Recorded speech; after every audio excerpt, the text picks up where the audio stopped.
And this is a woman who was vice president during an administration that actually gave Iran billions of unfrozen dollars. And Iran turned around and financed terrorism with it. Ms. Harris got some explaining to do. Back in a moment. More Americans are switching to all-family pharmacy because getting medication should not depend on your insurance company telling you no. If you already know what works for you and want real medical freedom, you have to choose the right pharmacy. All Family Pharmacy handles everything, including the doctor's prescription, ships right to your door. So please go to allfamilypharmacy.com/bill, use code BILL10, save 10% on your next order. That is the Morning O'Reilly Update. More analysis later on. From the Michaels Flooring Outlet Weather Center. Meteorologist Chance Gotch with your first alert forecast. We're going to continue to track scattered showers and storms today. Highs into the upper 50s, then into Wednesday. First alert weather day, seeing the potential for strong to severe storms from 11 a.m. towards 6 p.m. as we head towards the afternoon, early evening hours. Hail and stronger winds going to be the primary threats within that system. We'll see temperatures continue to rise throughout the second half of the week, eventually going to be looking to top back out towards 80 degrees into Friday, then more widespread chances of showers Saturday. From the First Alert 4 Weather Center, I'm meteorologist Chance Gotch. There's a lot to talk about today, St. Louis. Let's get the conversation started. This is Mike Ferguson in the morning on NewsTalkSTL. Operation Epic Fury continues. We're now in day 4. We are going to have updates for you on that throughout the morning. And as we have been all week, starting yesterday, your ability to be a part of this conversation. What do you think as this moves on day after day after day? Of course, we start our news block right around 6 o'clock and then the news dump right after that. Plenty of updates for you. All right, good morning. Mike Ferguson here. A little bit later on today, 8:05, the race for St. Louis County Executive. Yeah, this is maybe the most closely watched local race in the area, particularly when it comes to the general election. We've had Dennis Hancock on, the Republican candidate. We've had Senator Brian Williams on, one of the Democratic candidates.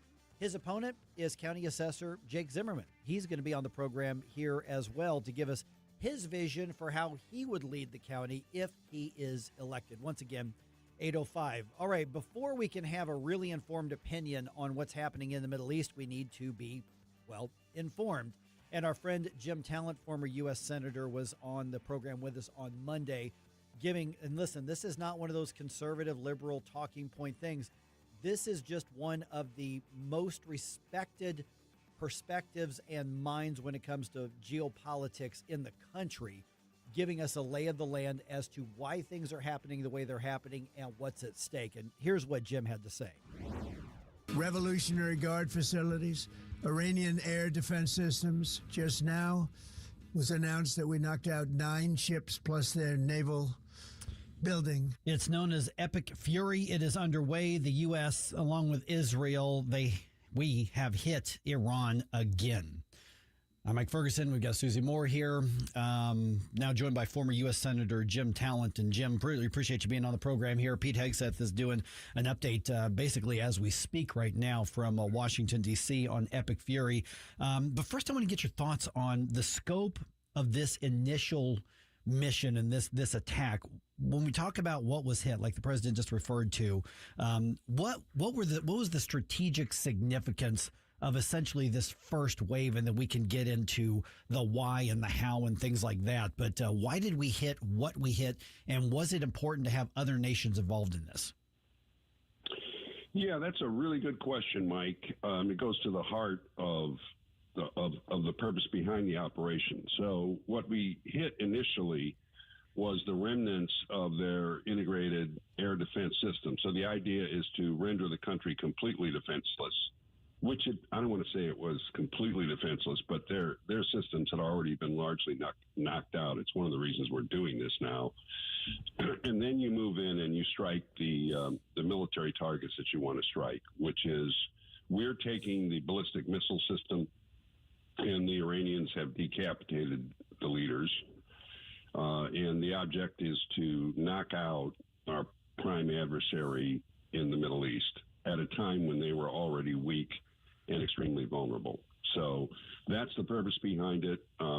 The Iranians, as one might expect in a situation like this, where the regime was already on the ropes, have made a number of mistakes, and which is simply making the situation even more perilous. So they turned around and attacked the Gulf states. As a matter of fact, as of last night, they had shot as many missiles at their Arab neighbors as they had at Israel, of course, causing them now to come in and openly join us in condemning, and probably they'll join the operations as well. So far it's going very well. This is the kind of operation we do very well. You give the American Navy and the American Air Force time to build up and engage in a extensive precision strike campaign, and you're going to be in trouble. And that's not even counting the Israelis, who have become the dominant power in the region. Good morning, Senator. This is Susie Moore. Of course, one of the topics of conversation surrounding this is, whether we are officially at war, what that means, what the president needs to do in terms of his authority, and what he needs to clear with Congress. Could you give us some insight on that? Yeah, and Jim, here's something that Senator Chris Murphy, Democrat, said on NBC's Meet the Press to that effect. He is busy getting us involved in quagmires overseas that already are becoming deadly to American soldiers. This is a disaster. It is illegal. And the president is obligated under the Constitution to come to Congress and ask for an authorization of military force. He wouldn't get that authorization if he asked for it. Jim? Well, in terms of the legality of it, the issue is, does the president need congressional authorization for an operation like this? Nobody is quite certain, and has been for generations, exactly what the president's authority is. Senator Murphy was not complaining when Barack Obama engaged in I think it was a 7-month Libya in 2011 with no congressional authorization. So if an operation is sustained, here's what it means as a practical matter. If an operation is sustained for long enough and is expensive enough in terms of dollars, that the administration has to go to Congress for a supplemental appropriation, that's when Congress always gets to weigh in. When you need extra money, that's not going to happen here. This operation is going to last a couple of weeks maximum. A lot depends on what happens inside of Iran, because the minimum we're going to get out of this is defanging Iran's ballistic missile system and decapitating the leaders. We've already done that a lot in the last couple of days. It's quite possible, however, that there's going to be a regime, if not change, then a regime alteration. The same kind of thing we're seeking and have to a substantial extent achieved in Venezuela, where somebody takes over who's wearing a military cap rather than a turban, and who says, okay, we're going to play ball with you because the alternative is we're going to be killed, and we're going to lose everything we've looted from the Iranian people over the last 50 years. So that's the big win. But the minimum we're going to get is basically knocking Iran completely out as a threat to the United States and America's interests in the Middle East. This is what Trump tries to do. I mean, I always tell people, you want to understand what we're doing in foreign policy, read the national security strategy, which is about 25 pages long, and read The Art of the Deal. What Trump wants to do is maneuver the other party into a situation where their only options are a win for us. That's what's happened here. So I think this is not only the right thing to do, I think it's the obvious thing to do under the circumstances. We are visiting with former U.S. Senator Jim Talent. So we go back to last June when we hit the nuclear facility in Iran. So did that not accomplish what it was designed to accomplish on a permanent basis? I mean, is this something that that should have been expected? I mean, why wasn't that enough back then? I think it really did. I said at the time, it substantially destroyed the nuclear program. Now, since then, they've been trying to reconstitute it, which you knew they were going to do. The Chinese have been helping them because the Chinese want to destabilize the region, and they're our adversary as well. And so part of the goal here was to knock out the remnants of the program. But there are three prongs to Iranian power. One of them was their attempt to get a nuclear weapon. The second is their ballistic missile arsenal, which before Hamas made the mistake of attacking Israel was thousands of missiles. And then the third is their support of these proxies, Hezbollah, Hamas, Islamic Jihad, Houthis, etc. And so Trump's demands were, you can't build nuclear weapons, you can't support the proxies, and you have to give up your ballistic missile system. So we're now knocking out the ballistic missile system, and the country Iran is in such a state that they're not going to be able to support the proxies anymore either. So again, either we defang them completely, that's the minimum result of this to our people. There is risk. We've lost 3 servicemen already as of last night when I looked, and that's 3 casualties are 3 too many. But that's going to save hundreds and probably thousands of American lives going forward.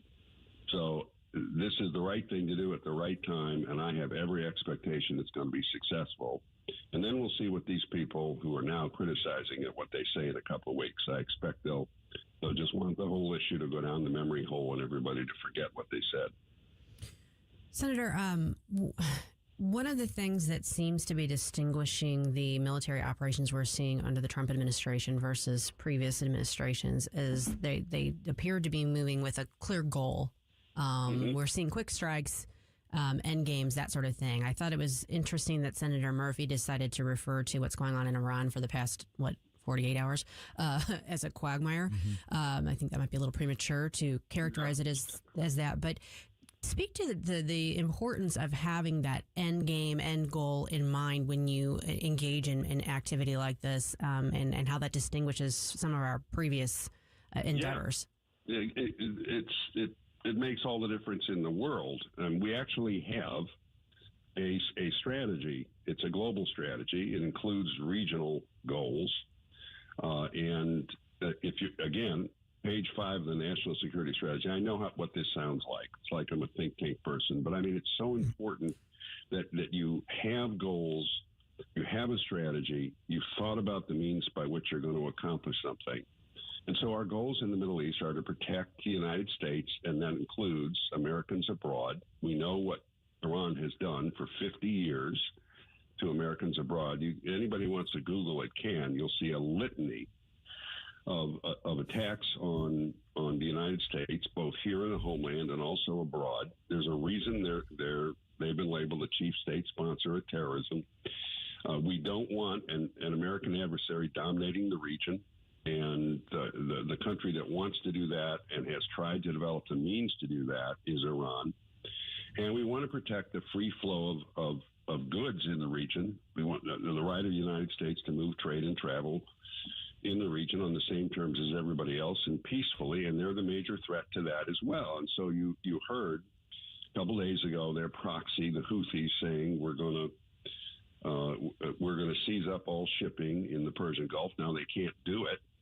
But that's what they want to do, and so this is an attempt to change the situation in the Middle East so as to protect our interests at a minimum, and of course it also creates the possibility of a new balance of power in the Middle East that is peaceful going forward. That's what Trump is really aiming for. As I said before, he usually tries to maneuver the situation so he has a big win out there that he can get. But if he doesn't get that, he certainly gets solid victories as the alternative, which is what's happening right now. I mean, as I said, Susie, I think given the history that we've had with Iran, this is not only the right thing to do, I just think it's the obvious thing to do. So obviously we don't never like to put our men and women at risk, but this is a situation that's going to save a lot of lives going forward. Okay, got some thoughts on that? 314-912-1019. You can also send us comments on the social media feeds as well. All right, this is 101.9 and 94.1 News Talk STL.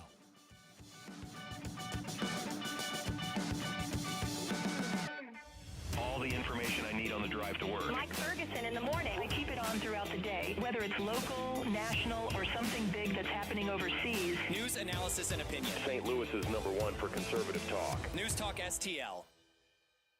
Hello, everyone. It's Fez with the Moolah Shrine Circus. I want to remind you to get your tickets now for our big circus in March. We've got new exciting acts like the Swinging Trapeze, the Daring Horseman, the Human Cannonball, and much more. And kids under 12 are free with a paid general admission ticket. So go to moolah.org and get your tickets today for the Moolah Shrine Circus, March 20th to the 22nd at the St. Charles Family Arena. If you're considering an annuity as part of your retirement plan, we need to talk. Hi, I'm Bob Stockdale, Senior Vice President Investments with the ClearPath Wealth Management Group at Stifel, and host of On the Money Saturday mornings at 9 on News Talk STL 1019. Annuities can be a useful tool for some retirement investors, but not all annuities are created equal. Every week, we meet clients who own complex annuities that don't suit their needs and, in some cases, actively undermine their retirement plan. Before you purchase an annuity, get a second opinion from the ClearPath Wealth Management Group at Stifel. Requesting a consultation is free of charge. To request a free consultation, contact us at clearpathinvesting.com. That's clearpathinvesting.com, or call us at 636-695-2650. That's clearpathinvesting.com or 636-695-2650. Stifel Nicholas and Company Incorporated, member NYSE and SIPC. A Disney cruise is no ordinary vacation. It's an adventure, a fairy tale, a dream. Step aboard and discover where favorite Disney characters meet fun for the whole family, where total rest and relaxation meet the ultimate escape and excitement, where a dream vacation meets a magical cruise. Only on Disney Cruise Line, where magic meets the sea.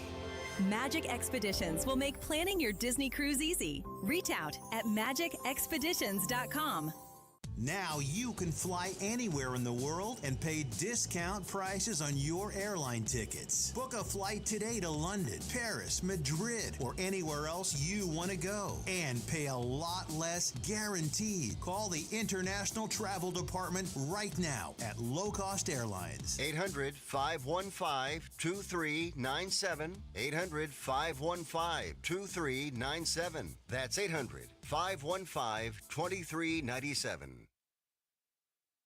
What if the music stopped? If the familiar voices were silenced? If there were no breaking news updates? What if your companion and connection to your community came with a monthly fee?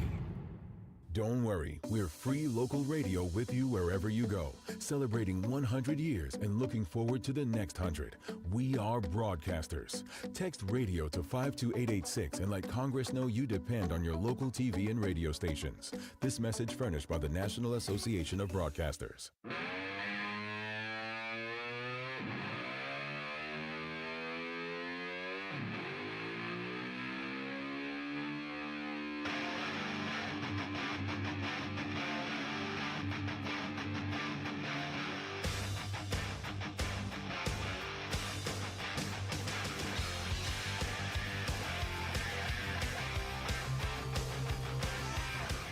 Get up, St. Louis. It's Mike Ferguson in the morning.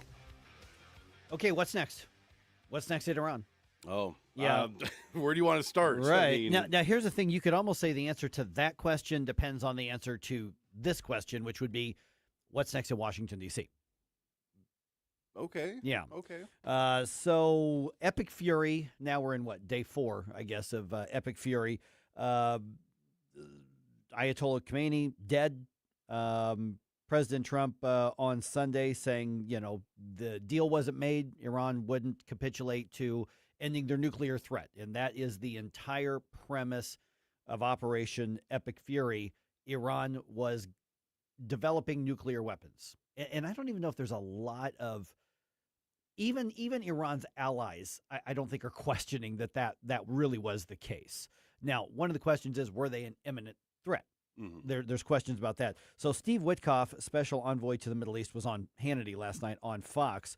He says that Iranian officials in their discussions were very forthright and upfront about the fact that they had nuclear material. Both the Iranian negotiators said to us directly, with, no shame, that they controlled 460 kilograms of 60%, and they're aware that that could make 11 nuclear bombs. Okay, so in politics and everything, you always what's the old phrase? Trust but verify, I guess. So there were some reports. I think you may have mentioned it. I don't remember if it was on the air or not yesterday, Jerome. That even U.S. intelligence said, well, they weren't about to launch. They were not an imminent threat. So Ted Cruz also said this as well, is that they were not anywhere close to even being within a year of being able to develop a single nuclear weapon, let alone 11. And yes, our intelligence reporting was saying that they were not determined to attack us first, so to speak. Right. So but then a very strong argument on the other side of that, because I'm trying to, I'm trying to make sure that I make an informed opinion on it. Is that, do you wait until they have it before you take action? Or if you know what the intent is and you know what they're doing, do you stop it earlier on in the process? Well, there's a very clear logic to that. That makes a lot of sense as far as, especially when you consider, would they launch ballistic missiles into the U.S.? No, they couldn't reach them if they wanted to, but could they hit Europe? Yeah. Would they hit Israel? They 100% would do that. Would they hit even the other Islamic nations if they're allying with the? Yeah. So we know what the intent was, and we know that eventually it was going to happen.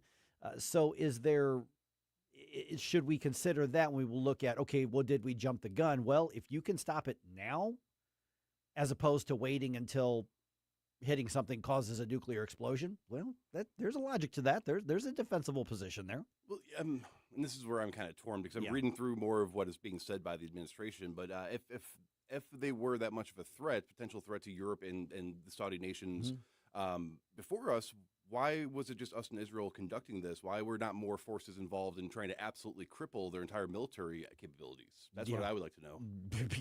Because they're like, well, let the big dogs pay for it. It's going to happen anyway. Let them take care of it. Yeah, and so basically they're like, well, you can launch your planes from here. Look, we participated. It's like Canada saying, we're going to support the effort. You can have our mounted horses. We're helping. Oh, man.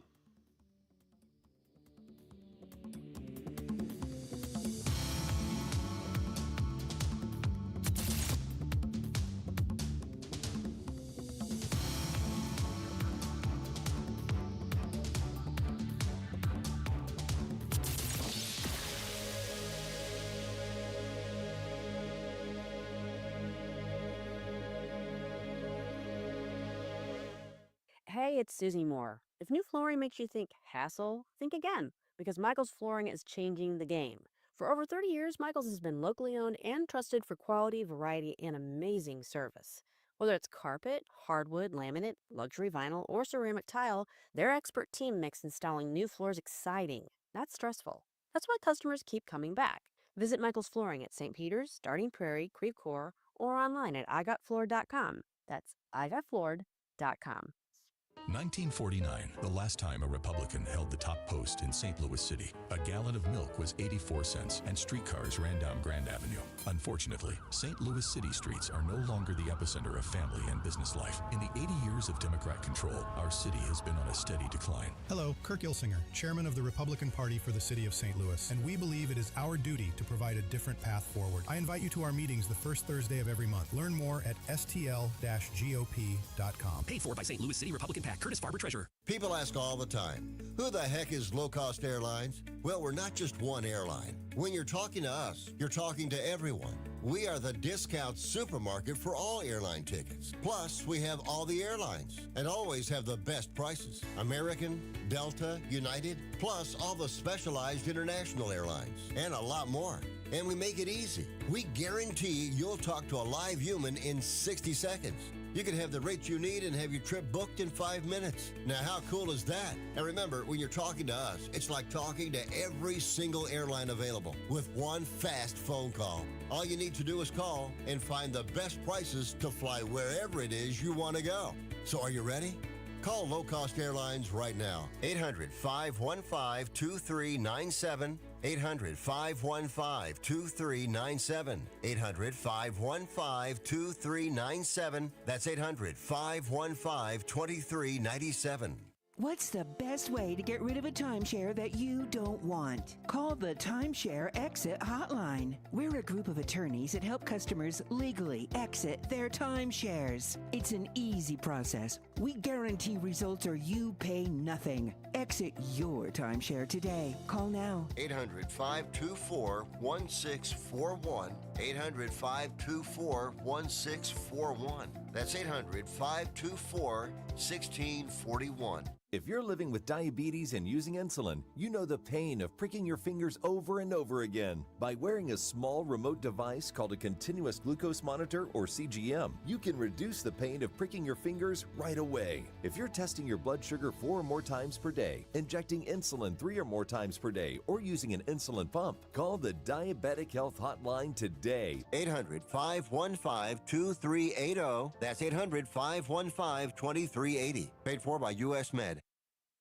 KLGY HD3 Clayton, K270BW Bellefonte, KNBS Bowling Green. This is News Talk STL at 1019, 94.1, and always streaming at NewsTalkSTL.com. Lashing out at other countries, including their archenemy Israel, by firing what missiles and drones they have left in their arsenal. And the American embassy in Saudi Arabia has been targeted by the Iranians. Iran struck the U.S. Saudi embassy early Tuesday as it keeps on hitting targets around the region, while the U.S. and Israel pounded Iran with airstrikes in what President Donald Trump suggests is just the start of a relentless campaign. The attack from 2 drones on the Riyadh complex caused a limited fire and minor damage, according to the kingdom's defense ministry. The embassy is urging Americans to avoid the compound. It follows an attack on the U.S. embassy in Kuwait, which announced Tuesday it was now closed until further notice. Correspondent Charles Deladesma says no one was in the embassy building at the time of the attack. 6 U.S. service members have been killed in the war. Deaths in Iran approach 800, and that includes the country's supreme leader. Several states kicking off the 2026 election cycle with primaries today. Texas, Arkansas, and North Carolina are holding primary elections for party nominations ahead of the November midterms. Among those 3, Texas is generating the most interest with heated Senate races. Incumbent Republican John Cornyn is facing off against Texas Attorney General Ken Paxton and U.S. Congressman Wesley Hunt. In the Democratic contest, Congresswoman Jasmine Crockett is facing State Representative James Tallarico. Greg Clugston, Washington. Oil prices are surging, and that's driving a sharp rise in prices at the gas pump. Barring a turnaround, Wall Street will open sharply lower this morning. Stock futures deep in the red. Right now, the Dow futures are down just over 800 points. NASDAQ futures off 532. More on these stories, townhall.com. Hey there, it's Chris, and as you know, Israel is a hot discussion point right now. I just talked about it on a panel at the National Religious Broadcasters Convention. There's so many opinions and emotions surrounding the subject, and the Bible tells us, of course, I will bless those who bless you. That's not just a comforting promise, it's a clear calling from God, and today, with anti-Semitism rising around the world, the calling is more urgent than ever. At a time when Jewish communities are experiencing more hostility, more threats, more violence than ever, Christians have a real opportunity, a powerful opportunity, to respond with God's love, to say, you're not alone. When Christians choose to bless Israel, you're not entering into a political issue. You're honoring the roots of our faith and standing against hatred. Supporting Israel is more than just a belief. It's a biblical mandate. Partnering with the International Fellowship of Christians and Jews, you can push back against darkness and be a light to God's people. Go to ifcj.org to learn more. That's ifcj.org. Live the word, answer the call. Rwanda's army is a target of U.S. economic sanctions, punishment for the army's involvement in fighting in a neighboring country. From the Michaels Flooring Outlet Weather Center. Meteorologist Shane Scotch with your first alert forecast. We're going to continue to track scattered showers and storms today. Highs into the upper 50s, then into Wednesday. First alert weather day, seeing the potential for strong to severe storms from 11 a.m. towards 6 p.m. as we head towards the afternoon, early evening hours. Hail and stronger winds going to be the primary threats within that system. We'll see temperatures continue to rise throughout the second half of the week, eventually going to be looking to top back out towards 80 degrees into Friday, then more widespread chances of showers Saturday. From the First Alert 4 Weather Center, I'm meteorologist Chance Gotch. This hour of News Talk STL brought to you by Chris Cooper and Serenity Wealth Management. Discover little-known strategies that could be the difference between choosing the care you deserve or having someone else decide it for you. Get a free copy of Chris's book at serenityltc.com.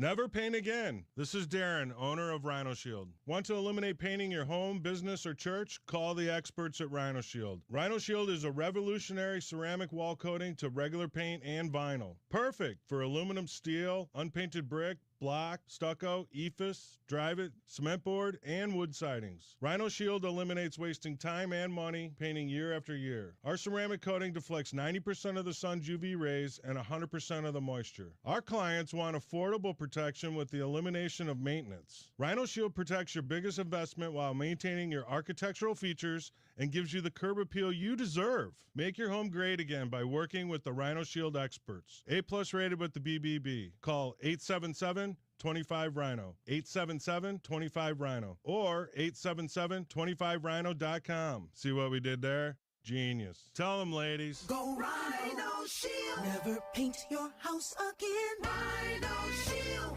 If you have a phone, you have a radio. Wherever I'm at, home, car, wherever. Download the all-new News Talk STL app. If you have a phone, you have a radio. Just a convenience on the phone. Streaming live on the mobile app. Love the new app. And listen anytime. Everywhere. Anywhere. Mike Ferguson. Shut this sucker down. Susie Moore. I disagree on his assessment of the situation. Get up! Get up! Can't you hear the alarm? Get up, St. Louis. You're not supposed to lie, but you're definitely not supposed to lie when you're under oath. Mike Ferguson in the morning on News Talk STL. Okay, we're there. So for how long and at what cost? Even if the cost is considered to be worth it, at how long and at what cost? In Iran. Okay. Yep. I was just making sure what we were talking about. Yep, that's what we're talking about. Also, parents get a rare win in California. Mm-hmm. Yeah. And the Billikens, and this surprises me, hold on to a spot in the national rankings. Wow. I am very surprised at this. 6:06 right now. Let's go and get started with the news dump. Successful dump.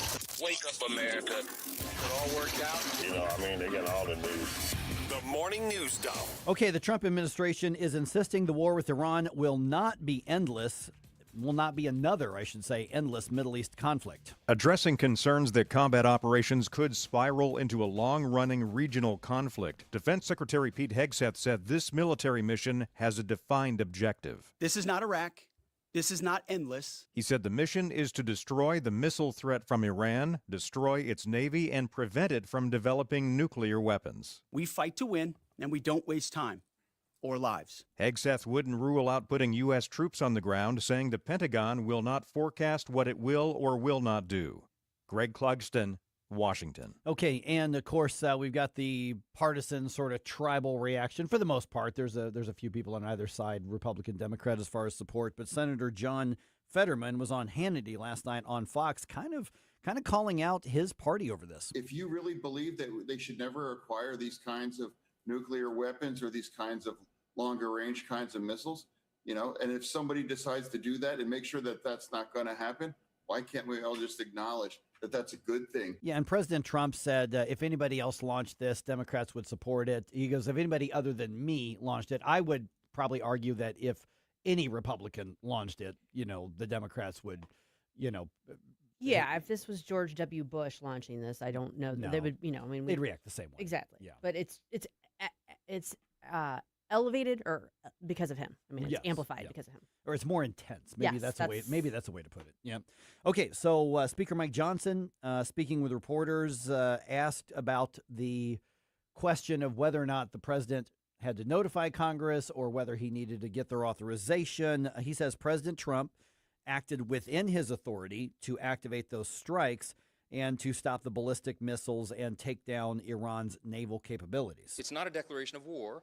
It's not something that the president was required, because it's defensive in nature and in design and in necessity, to come to Congress and get a vote first. And if they had briefed a larger group than the Gang of Eight, there's a real threat that very sensitive intelligence that we had, might have been leaked. Okay, now I know this is going to surprise you, but turns out Senate Minority Leader Chuck Schumer disagrees. Get out. No, I'm just saying. I'm just reporting the news. I'm just saying that, and so it still looks like we could be a couple days away from some sort of resolution on this being voted in Congress. We'll see whether that actually happens, but that's still the idea. That's still the plan. Sure. Yep. Okay. Let's see here. Let's go an update in Texas here with the shooting and the possibly, I'm not going to say possibly just because authorities are saying it could be connected with terrorism. The shooting in Austin, authorities investigating that shooting that happened on Sunday just outside of an Austin, Texas bar. 3 people dead, including the gunman, 14 others wounded. Austin Police Chief Lisa Davis says an officer fatally shot the suspect at the scene while all of this was going on, and we are going to get more information soon. We will be releasing info as quickly as possible. Later this week, potentially Thursday, we'll be releasing body-worn camera of this event, as well as information on the suspect, including criminal history. That suspect has been identified by DHS as 53-year-old Ndiaga Diagni, and he was born in Senegal but became a naturalized U.S. citizen in 2013. Authorities say the shooter may have had ties to terrorism. They are not saying that, but they are saying that is part of an that is basically a target of their investigation at this point. Well, and rightly so. Yeah. I think that some of the signs indicate that there was some connection and some messaging intended there, perhaps. So, yeah, I'm glad they're at least taking that aspect of it seriously and not just saying, oh, no, we don't think it's terrorism. Right, exactly. Because that's what would have happened under the previous administration is they would have run interference to find any way to not blame Islamic terrorism. Yeah. So now, if it's connected, then find out who he's connected to. If it turns out it's just a lone nutcase, okay, then find that out and tell us. Follow the but facts. We just it's a lone nutcase with an Iranian flag where underneath his exactly under his property of Allah sweatshirt. Right. So there's some clues. Yes, they're not definitive proof, but there's some clues. Should be looking at it. I just want the truth on it. Yeah, with everything absolutely. Else. Yep. Okay, I want to talk about this in more depth here in just a little bit. Supreme Court hands parents a victory in California, of all places, at least for now, by a 6-3 ruling, and you can guess which 6 and which 3. Yes. The court reinstated a lower court's decision, and that decision blocked a California state law banning public schools from informing parents if their child showed signs of gender dysphoria or other gender or sexuality-related struggles. This is not the final say, and this is what we'll get into in more depth here in just a little bit. It's not the final say, as the case can still be appealed eventually to the Supreme Court for a final decision. But this was that law, and we talked about this when it was passed. This is the one where the state of California argued that, well, these kids need to be protected from their parents if their parents might not affirm their sexual delusions. Right, so you're not allowed to tell the parents. Right, you're not allowed to tell. You're prohibited, Right. not just that, You actively hide this from the parents. Just this. They shown signs of any other struggles, well, that you got to tell the parents. You bring them in. But on this, which tells you that, at least in California, and I would argue probably most public schools, that the mindset of the establishment, of the institution itself, is take control of the kids, groom them, affirm them, promote it, market it, and basically take over the state rearing the children and forming the children. Yeah, pretty much. Yeah. So more detail. Let's go into that because there's a lot to dig in. There is. On this. And you guys at Red State obviously are all over this as well. All right. A Christian legal group has a request for the Trump administration, and what they're trying to do is both save lives and protect taxpayers. Alliance Defending Freedom has sent a letter to the Department of Health and Human Services pointing out that federal dollars are going to about 50 medical training programs that may force students to participate in abortions. ADF says, quote, no family medicine residency can tell applicants or employees that any aspect of abortion is a necessary part of the program. President Trump has vowed to end taxpayer funding of abortion across the board. Michael Harrington reporting. Okay, so things that go under the radar but still need to be watched. Yes, absolutely. Yeah, I mean, it's so easy for that to happen these days just because, there's so much going on. It's hard to keep track of it all. Yeah, what's the cliche, the drinking from the fire hose? Can I tell you how many times that was actually said between my coworkers and me yesterday? I was like, could we just fill it with wine? Right, just something. help a girl out. All right. By the way, I meant to mention this a few minutes ago. C-SPAN now is they're showing that you can access the Clinton depositions. Yes. The video on there. I watched some of it. It's mind-numbingly useless, in my opinion. I mean, it's just everybody talking over each other. I honestly, there were very few clips I could even put on the radio because it's just their lawyers running interference and Hillary Clinton arguing with people. And, if you could see their demeanors, Hillary Clinton, is so beyond arrogant. But I would also argue that she probably knew she was 2 or 3 steps ahead of everybody else in the room on this. So Bill Clinton, just looked like a dirty old man in the nursing home. Right, he looked like he was enjoying looking at those photos. That's what you said earlier, The contrast between Hillary Clinton being very worked up and very frustrated by being questioned, and Bill quite literally having a sense of nostalgia, like smiling with joy and asking, I remember this. This was a good time. It was absolutely bewildering. Yeah. It's kind of bewildering when you think about the fact they've been together all these years. I have to say one other thing about Hillary real quick. She looks good. For her age, she's she's never going to be a beauty queen, but for her age, she looks like she looks well rested. Yes. You can call her, unconscionable, but you cannot call her dumb, and you can't call her bad looking. I mean, that's just there have been times when you could call her bad. Like she's kind of got a weird look. Like she's not necessarily a traditionally attractive woman. Yeah, I'm kind of like if you thought Cruella DeVille was attractive, in a certain weird way. I mean, I'm trying to say this objectively. It's not just about being catty, but there have been times when you've looked at her and been like, that's not a great look. She looked good. Like her skin looked healthy. She looked actually well rested and because relaxed. she had some struggles during the campaign She physically. did. Had to be caught, stumbling, but you could see like at one point you could see the wheels turning, and she wasn't even hiding when she got that kind of Cruella DeVille grin on her face. No, to go, oh, I'm about to eat you people alive, right? Because the Republicans were there like, we're going to do the gotcha. They were playing more to the camera, and Bill Clinton needed his lawyers to jump in constantly to protect him, and Hillary Clinton was like, I've got this. And so I think they rendered the whole circus useless. The Clintons will never be held accountable for anything. No,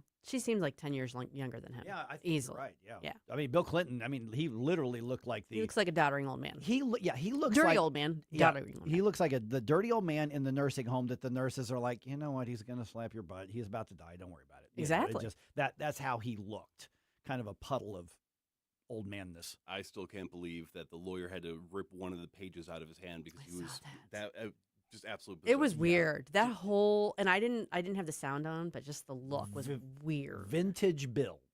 It was a creepier Bill. Yeah. Oh, yeah, without a doubt. All right. Billikens managed to hold on and stay in the national rankings. This actually surprises me. It really does.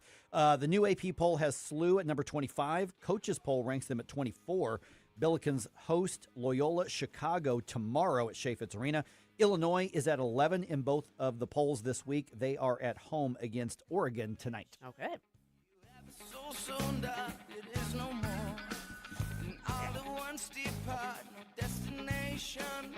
Making cold mind to fight your war. Stop it right now. I have had enough of this. Turn my eyes to your indifference. Stop it right now before you blow us all away. You wanna do that now? Get up, can't you hear the alarm? Get up, this is your cousin.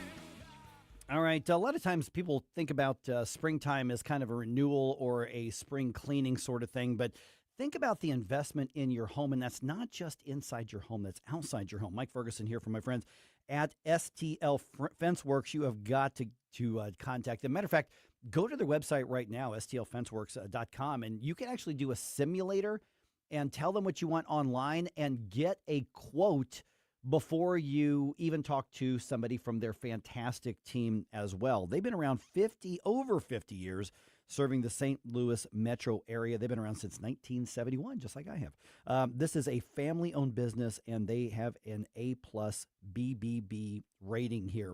Now, keep in mind, they've got American-made materials as well, so that the pricing is more stable, and they are incredibly competitive because, listen, your satisfaction is their passion. This is not just talk, my friends here. Listen, I love my friends at STL Fence Works. I mean, they are passionate about what they do because of the way they leave your home and your property after they're done improving it. And this is something really cool. So get that online fence estimator tool. Go to stlfenceworks.com/estimate. Just a couple quick questions about what you want to do, and then you will get a ballpark estimate immediately right there online. This is for your fencing project here. They can still do your deck. They can do other projects and, get in touch with them for that, stlfenceworks.com. But this makes it easy to plan and budget on your timeline without worrying about, some team member hounding you, which they wouldn't do anyway. They just don't operate on that. But you can do it all right there at your desk, right there on your laptop, right there on your iPad or whatever the case is. We're talking custom fences, vinyl, ornamental, privacy fences, whatever you need, that's what they've got. And, of course, they can do those custom decks as well. So when you talk about spring cleaning and renewing your home, we're not just talking about, putting in some new shiplap or something like that. We're talking about something your family can enjoy for generations with guaranteed workmanship. STLFenceworks.com. Tell them Mike was bragging about them on the radio and go get that estimate. You can do that right now for free. Easy to do. Tim Jones here from my great friends at Comprehensive Chiropractic, the premier chiropractic and sports performance facility in the region. How do I know? Simply put, they've helped me on many occasions. Here's another solution to your everyday aches and pains. The Studio Health and Wellness Center. Services include Pilates and yoga, both with certified instructors. I can also highly recommend the massage therapy, which is not an indulgence. It's a proven method of healing and restoration. Trust my friends at Comprehensive Chiropractic in Eureka. CChiropractic.com. That's CChiropractic.com.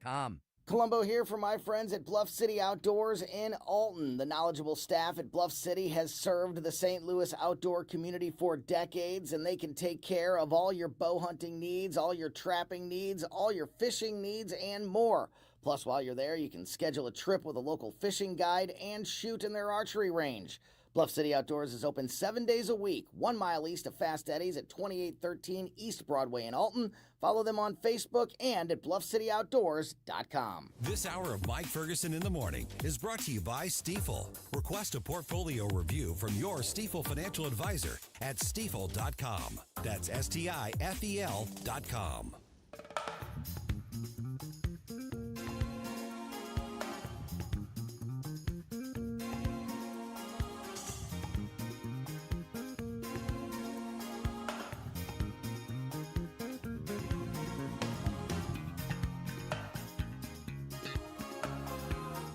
Let's get back to all this madcap mayhem with Mike Ferguson in the morning. But don't forget, stick around for Jones and Arps every Monday through Friday, 4 to 6 p.m.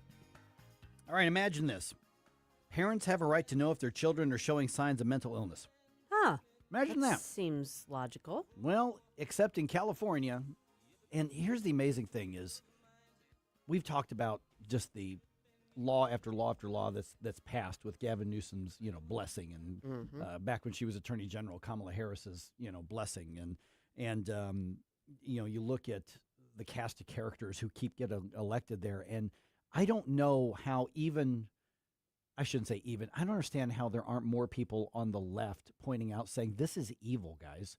California passed a law that says if your gender confused child, if somebody can get them across state lines and they can say, my parents won't affirm me, that the state will take custody and then pay for the chemical and possibly even surgical, quote unquote, transitions.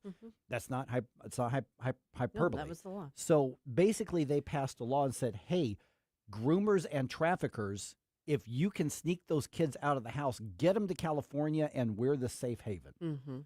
And in this case right here, with the support of the public school establishment in California, they passed a law that says if a boy says, I think I'm a girl, start using she, her, or they, them, or zir, zer, or rainbow farts, or whatever pronouns they want to use. And I'm going to come to school in my jeans and my T-shirt, but I'm going to change into a mini skirt and heels. Don't tell my parents. The law says you must get in between the child and the parents and then do everything you can to groom and affirm that child's delusion. That's what the law says to do. Maybe not in those exact words. Not those but exact that's words, the but practical that's, effect of it. I just get real here. Yeah. That's what they're doing.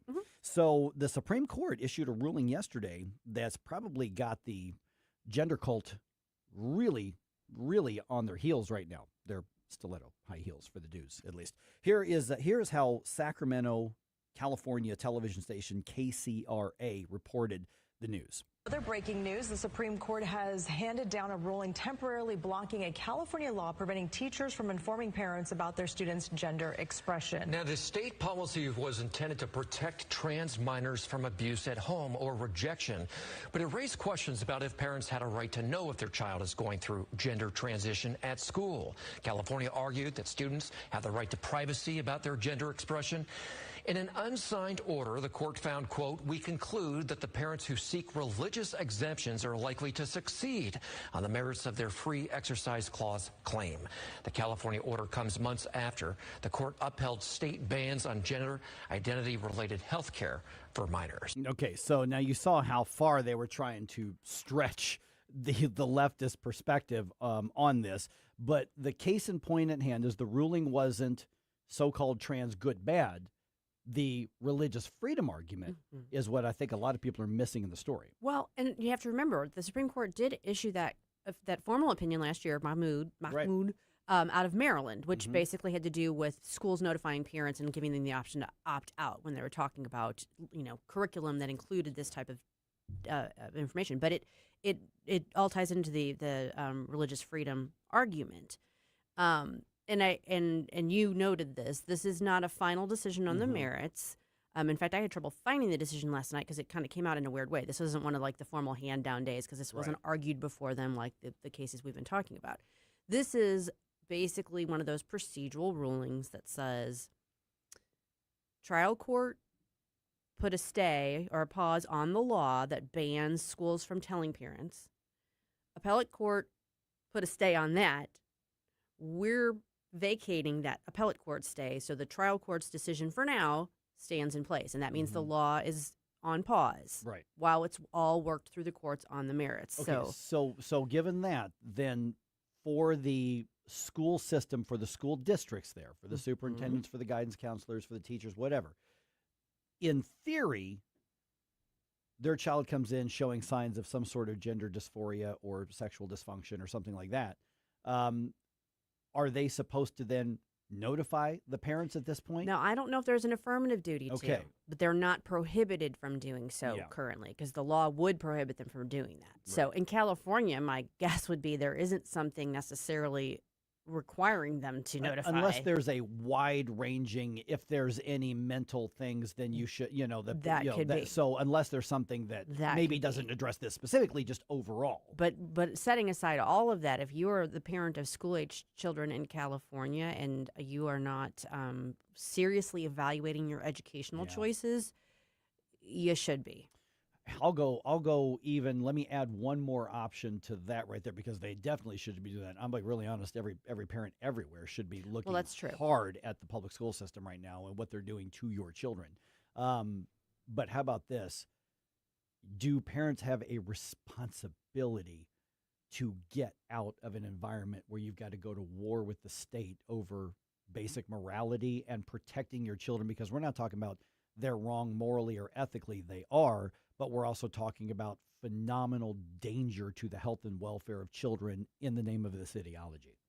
Yeah, I mean, I think that's a fair question. You got to remember there's a huge swath of California geographically that is red. Yeah. I mean, there are plenty of the non-coastal areas, the central California, there's a lot of California that is conservative. So if you're a parent who is in one of the red parts of California and just you like the school system that your children are in and you trust the people there because you have, you're involved, are you obligated to move? If you can hold the school accountable, I mean, I realize the state itself is an issue, but there's a lot of that state that isn't part of that issue, if that makes sense. No, it makes sense, yeah. I mean, I just think that like even in turning brighter red Missouri, the holdouts are the public schools. Yes. And I don't think there's a single public school district that is not trying to hold out. Right. Which you look at, like, for instance, Fort Zumwalt, there's a chance to actually flip that board back to a conservative majority. That is so rare. Right. So you move your kids from California to Missouri and they run into the same problem. That's They true. just don't, That's the true. state laws aren't as conducive to it. But the Yeah. bottom line is you got to be involved as a parent. You got to be Right. looking really closely at the schools. Yeah, I mean, the state laws are at least on the parent's side Yes. in Missouri. Mm-hmm. Well, I'm fundamentally against the idea of flighting, though, because at some point, I mean, I understand doing what's best for your children and trying to make sure that they're in the right environment, but as we've seen since my entire lifetime, is that the people that have any sort of common sense are going to the places that also have common sense. The places without common sense keep getting worse. Then they are indoctrinating people, or they're encouraging the sort of thing that people are fleeing from. Then those people also end up going somewhere else, and then making the common sense place less common sense. Now, So my at some point, you gotta stand your ground. my kids are both adults now, so it doesn't affect me. But I wouldn't, if my kids were little, I wouldn't sacrifice my kids just for the fight. You know, I'd fight a different way, you know, through policy, through, you know, elections, that sort of thing. But I wouldn't sacrifice my kids to the public schools just to stand my ground and fight, knowing that it's probably a losing fight when it comes to that part of the establishment. I wouldn't willingly, but I also recognize as someone who, was a single mom for most of my daughter's life. Single dad here. Yeah, totally. But what I'm saying is there were limitations as to what I could and couldn't do as far as where I could live and what I could afford to do and what my career, there are outside influences that can play a role in that, so that even a parent that is concerned about the environment may feel like they don't have a lot of options. Right. Which is another reason school choice matters so much. Yes, it does. Because that is so empowering. The more school choice we can put in there, the more empowering it is.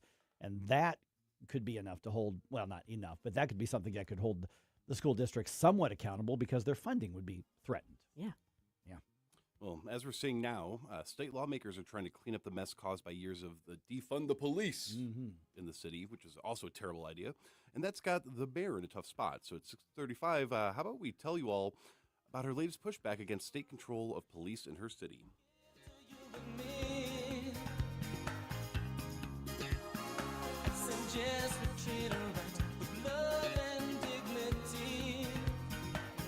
Mike Ferguson in the morning. Our country was founded by geniuses, but it's being run by idiots. On News Talk STL. Everybody wants to have global peace. Tim Jones and Chris Arps in the afternoon. According to a new study, Metrolink's new security gates are working. We'll talk to David Stokes of Show Me about that at 4:20. Tim Jones and Chris Arps. Weekdays at 4 on News Talk STL. From the Michaels Flooring Outlet Weather Center. Meteorologist Chance Gotch with your first alert forecast. We're going to continue to track scattered showers and storms today.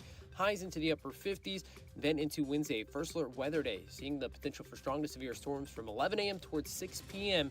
As we head towards the afternoon, early evening hours. Hail and stronger winds going to be the primary threats within that system. We'll see temperatures continue to rise throughout the second half of the week, eventually going to be looking to top back out towards 80 degrees into Friday, then more widespread chances of showers Saturday. From the First Alert 4 Weather Center, I'm meteorologist Chance Gotch. Hey, it's Vic Porcelli here with our great friend Chris Cooper from Serenity Wealth Management. Hi, Chris. How are you, Vic? I don't want to put anybody else down, but that when you go up and visit you at Serenity Wealth, your place looks like home. So a lot of financial advisory offices, they have, the big mahogany desk or the big marble entryways and things like that, the stock market channel on the TV when you walk in the door, right? That doesn't really drive a good conversation. Good financial guidance and advice starts with a good conversation. People are nervous. People are afraid to talk about finances, right? And so you can see a little standoffish. Well, my objective is to try to have a good, casual conversation. By having those conversations about life, goals, objectives, it's what makes me understand what our financials are supposed to fund. So if somebody does want to have a good conversation, how do they do that? How do they find you? Our website is the best way to do that, because you can get all the information you need, understand where we are, get a little bit more information, all that. SerenityWealthNow.com. Reach out to Chris and Stacy today at SerenityWealthNow.com.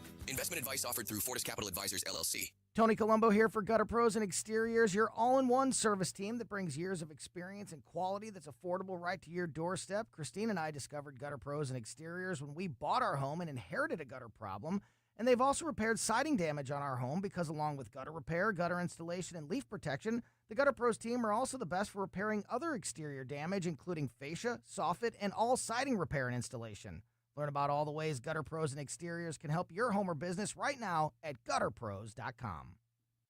This is what's happening. The president has no plan for any kind of large-scale ground force inside of Iran. This war is not about the Iranian people. It's about this poisonous regime. 101.9 and 94.1. Number one for conservative talk. News Talk STL.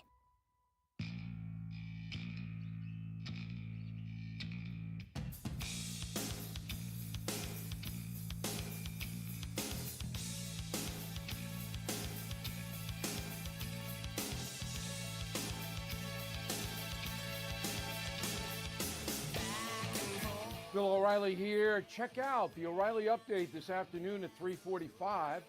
Right now, it's back to Mike Ferguson in the morning on News Talk STL.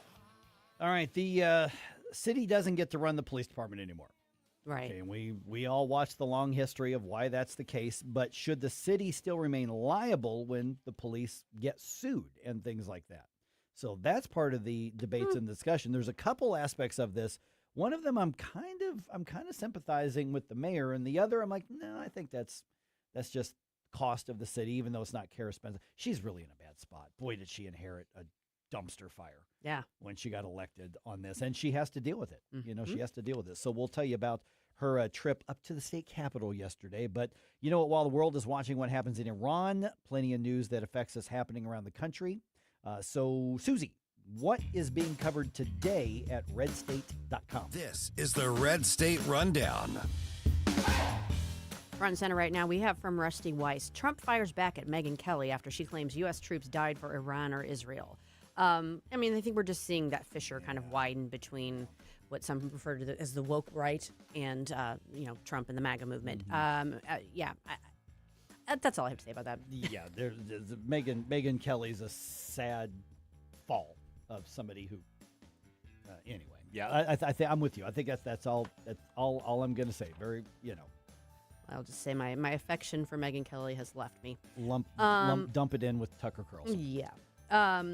This one's a great VIP article from Terry Christoph, How to Get Away with Murder in Virginia. It's kind of a deep dive about, well, there's this Soros-backed prosecutor. He's the one who let the guy out multiple times, the one who stabbed and killed the lady last week in Virginia.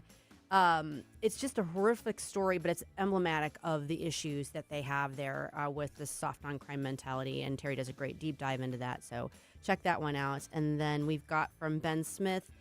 This was kind of interesting. The Iranian women's soccer team chose silence as Tehran demands unity. So they're playing in a tournament, and the Iranian national anthem is played, and instead of singing along as they would normally do, they stood silently. Interesting. And there were people in the fans in the stand that had like the old school Iranian flag that they were holding, and then there's a clip of the coach of the team with a grin ear to ear on her face. Now, should I read too much into that? I don't know, but it does seem as though they're making a statement with their silence. Yeah, and it just feels like the region and the people there, they know change is right around the corner, 2 steps away. Yeah, they're counting on it. Yeah. They need for that to happen. Because typically in a complete dictatorship regime, not only you look like, for instance, North Korea.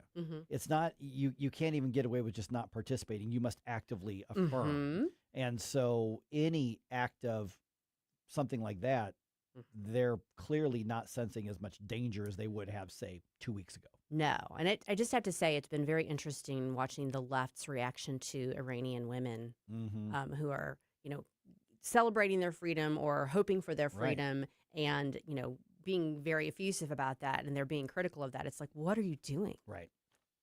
Yeah, or I mean, what would you have? How much of the leftist media compares what Afghanistan used to be? Yeah. Before the Taliban was handed control of it. Look at what happened with women and education and everything. You can easily see the difference. So. Right. Yeah. You're all about the Handmaid's Tale here, but when women are actually gaining their freedom and being, basically freed to throw off those garments, you're criticizing because Orange Man bad. Right. That's exactly it. All right. Ms. Spencer Goes to Jefferson City. I don't think it's going to be a movie. Maybe not. Maybe. It could be a documentary. It could be a documentary. So here, and again, Kara and I obviously see the world differently. I've interviewed her a handful of times. I like Kara Spencer. Disagree with her, but she goes to Jeff City because there is a legislative proposal, and she was the only one who testified against it. So I think she sees the writing on the wall here. So there's basically two issues. Because the state has taken over or is in the process of taking over the St. Louis City Police Department, Senate Bill, and if you want to look it all up and do the wonky thing, Senate Bill 1657, okay? The city of St. Louis would have the financial liability for police-related lawsuits, police-related settlements, judgments against the police, legal fees, even after the state completes the oversight board takeover of managing the department. Okay. So the state appoints the board, the governor reports to the board, the mayor's obviously on it. So the state has the oversight of the police department, but if and when there's a lawsuit or a judgment or a settlement, the city is the one who has to deal with that financially. And so she's obviously arguing that if the state runs the police department, then the state should be liable if there's a lawsuit or settlement. I kind of see the logic of that argument. Yeah. I mean, I'd be interested in hearing what the counter argument is. Right. Yeah. So she's up there basically fighting a losing battle, and I think she knows it. And then the other aspect of this is that whether it's that laws or a different one. By the way, the St. Louis Police Officers Association is all in favor of the bill, saying that basically it returns things to how it used to be before the experiment of cities control the police department. But here's the other aspect of it is, for instance, the board of police commissioners is also about to assume the ability, assuming everything goes through, which I think it will, of being able to move money from one budget to another to manage the police department without going through the city or without giving the city a say on this. Now, in my opinion, I think that makes perfect sense to me. And I completely understand why the city officials would be really angry about that. But here's the thing. If it's all within the police department and the state is doing the oversight, it makes sense that they manage all the money, especially in a city that's got a history of defunding law enforcement. Right. Yeah. I mean, I both arguments make sense to me. I mean, I see that, and I certainly understand where the mayor is coming from. Definitely. I really would be interested in knowing what the argument is that if you're overseeing, you're taking the ultimate responsibility for the finances and for the overall oversight, but you're not taking the responsibility for missteps and liabilities. Right. I mean, that sounds like a sweet deal, but I don't know if I understand the justification for that. Well, and also, of course, she's pushing back against the state saying you've got to spend 23% of your general revenue on law enforcement. Now, that isn't just police and patrol cars. That's also dispatch. That's also equipment. That's also training. That's also all of those things. And saying, but this is going to cost layoffs. We just can't afford this. Well, guess what?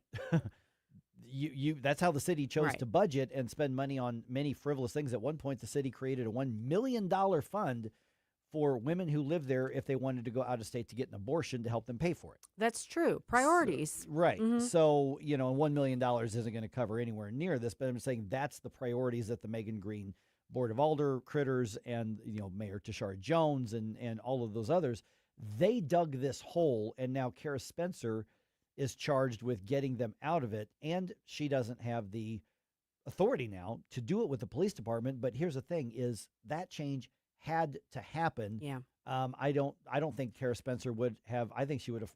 I don't know that she would want law enforcement to look the way that we think it should look. Yeah. But her history tells us she definitely doesn't want it to look the way that it did, with her predecessors. I think she's much better than they are on this. Yeah. I mean, I think her best bet, not that she's asking for my advice, but is to do what she can to work with the state and just, extract whatever advantages she can for the city while, promoting her view. But at the same time, she's going to have to work with the state. She's not going to be able to do it alone. Choice, yeah. Right. So you might as well make the best of it, and get what advantage you can.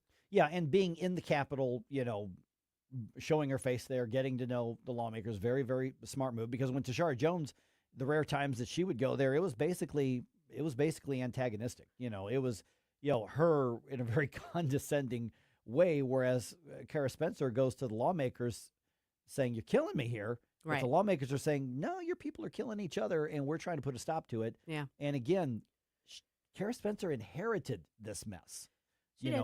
but at the same time, the action had to be taken. I mean, I am fully supportive of the state resuming oversight of the police board. I mean, I understand that Kara Spencer's in a tough spot because voters are like, why are you letting this happen? And there's only so long you can point at the previous administration and go, but them. Right. I mean, it's like The conservatives. time for that is running out. Yeah, it's like conservatives who still want to constantly, be obsessed with, Joe Biden. Joe Biden's irrelevant now, Well, no, but I mean, we are still feeling second and third order effects from Right. what his administration did and didn't do. Well, yeah, we I can mean, go back to right. Obama and So, George W. I Bush don't- for that too. You absolutely can. I guess what I'm saying is sometimes there is validity to pointing back, but you just can't live off of you it. can't live off of that, and you've got to take some ownership of it.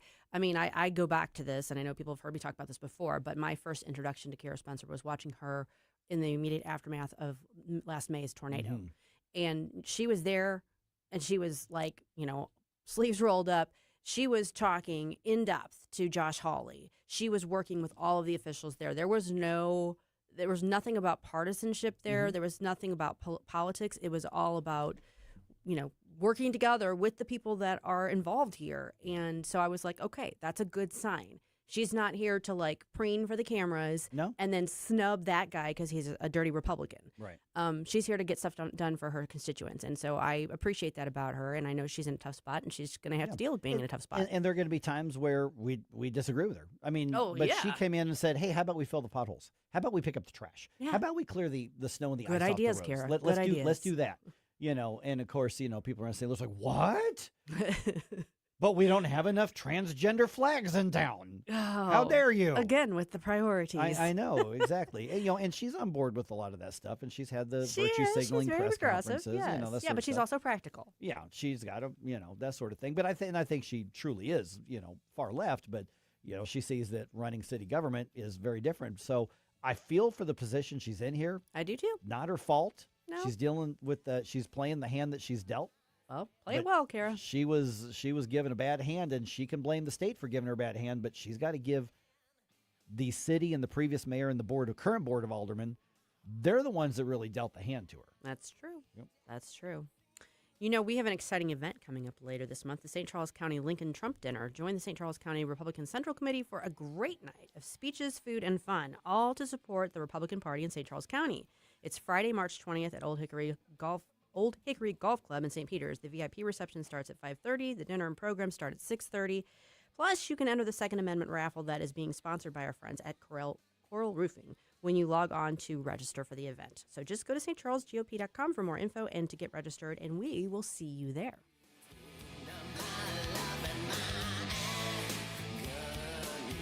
Mike Ferguson in the morning I'm the boss. on News Talk STL. If you have a phone, you have a radio. Download the all-new News Talk STL app Love the all-new NewsTalkSTL app. and listen anytime, anywhere. I'm Dr. TJ, owner of the Institute of Natural Health, co-owner of Optimal Nutraceuticals, and the host of Wellness One. Wellness One is designed to cut through the nonsense and provide you common sense science-based information regarding health and wellness. On the show, we discuss topics like thyroid health, gut health, hormone optimization, and many others. Our show airs Saturdays at 10 a.m. and 2 p.m. and Sundays at 11 a.m. and 3 p.m. right here on Newstalk STL. And you can visit us at inhstl.com. That's inhstl.com. I've got Dr. Michael Lewis here, West Point graduate, physician, and retired Army colonel. Is considered the world's leading expert on the use of omega-3s for traumatic brain injury and concussions. Stuart Tomp brings over 30 years of experience in the supplement industry, brought $1 billion of products to the market, and has appeared in over 6,000 media interviews worldwide, and travels internationally and teaches on health. Stuart Tomk here, and I've come across the biggest breakthrough in personalized nutrition I've seen in 25 years. Dr. Lewis here. For the first time, we can measure cellular and gut health. So you can start testing and stop guessing and make decisions based on real data. I'm working with world-class scientists and physicians, and what they're doing is changing everything. You can message me at elizabeth@statmedicalllc.com. That is Elizabeth at statmedicalllc.com. This hour of Mike Ferguson in the Morning is brought to you by Stifel. Request a portfolio review from your Stifel financial advisor at stifel.com. That's STIFEL.com.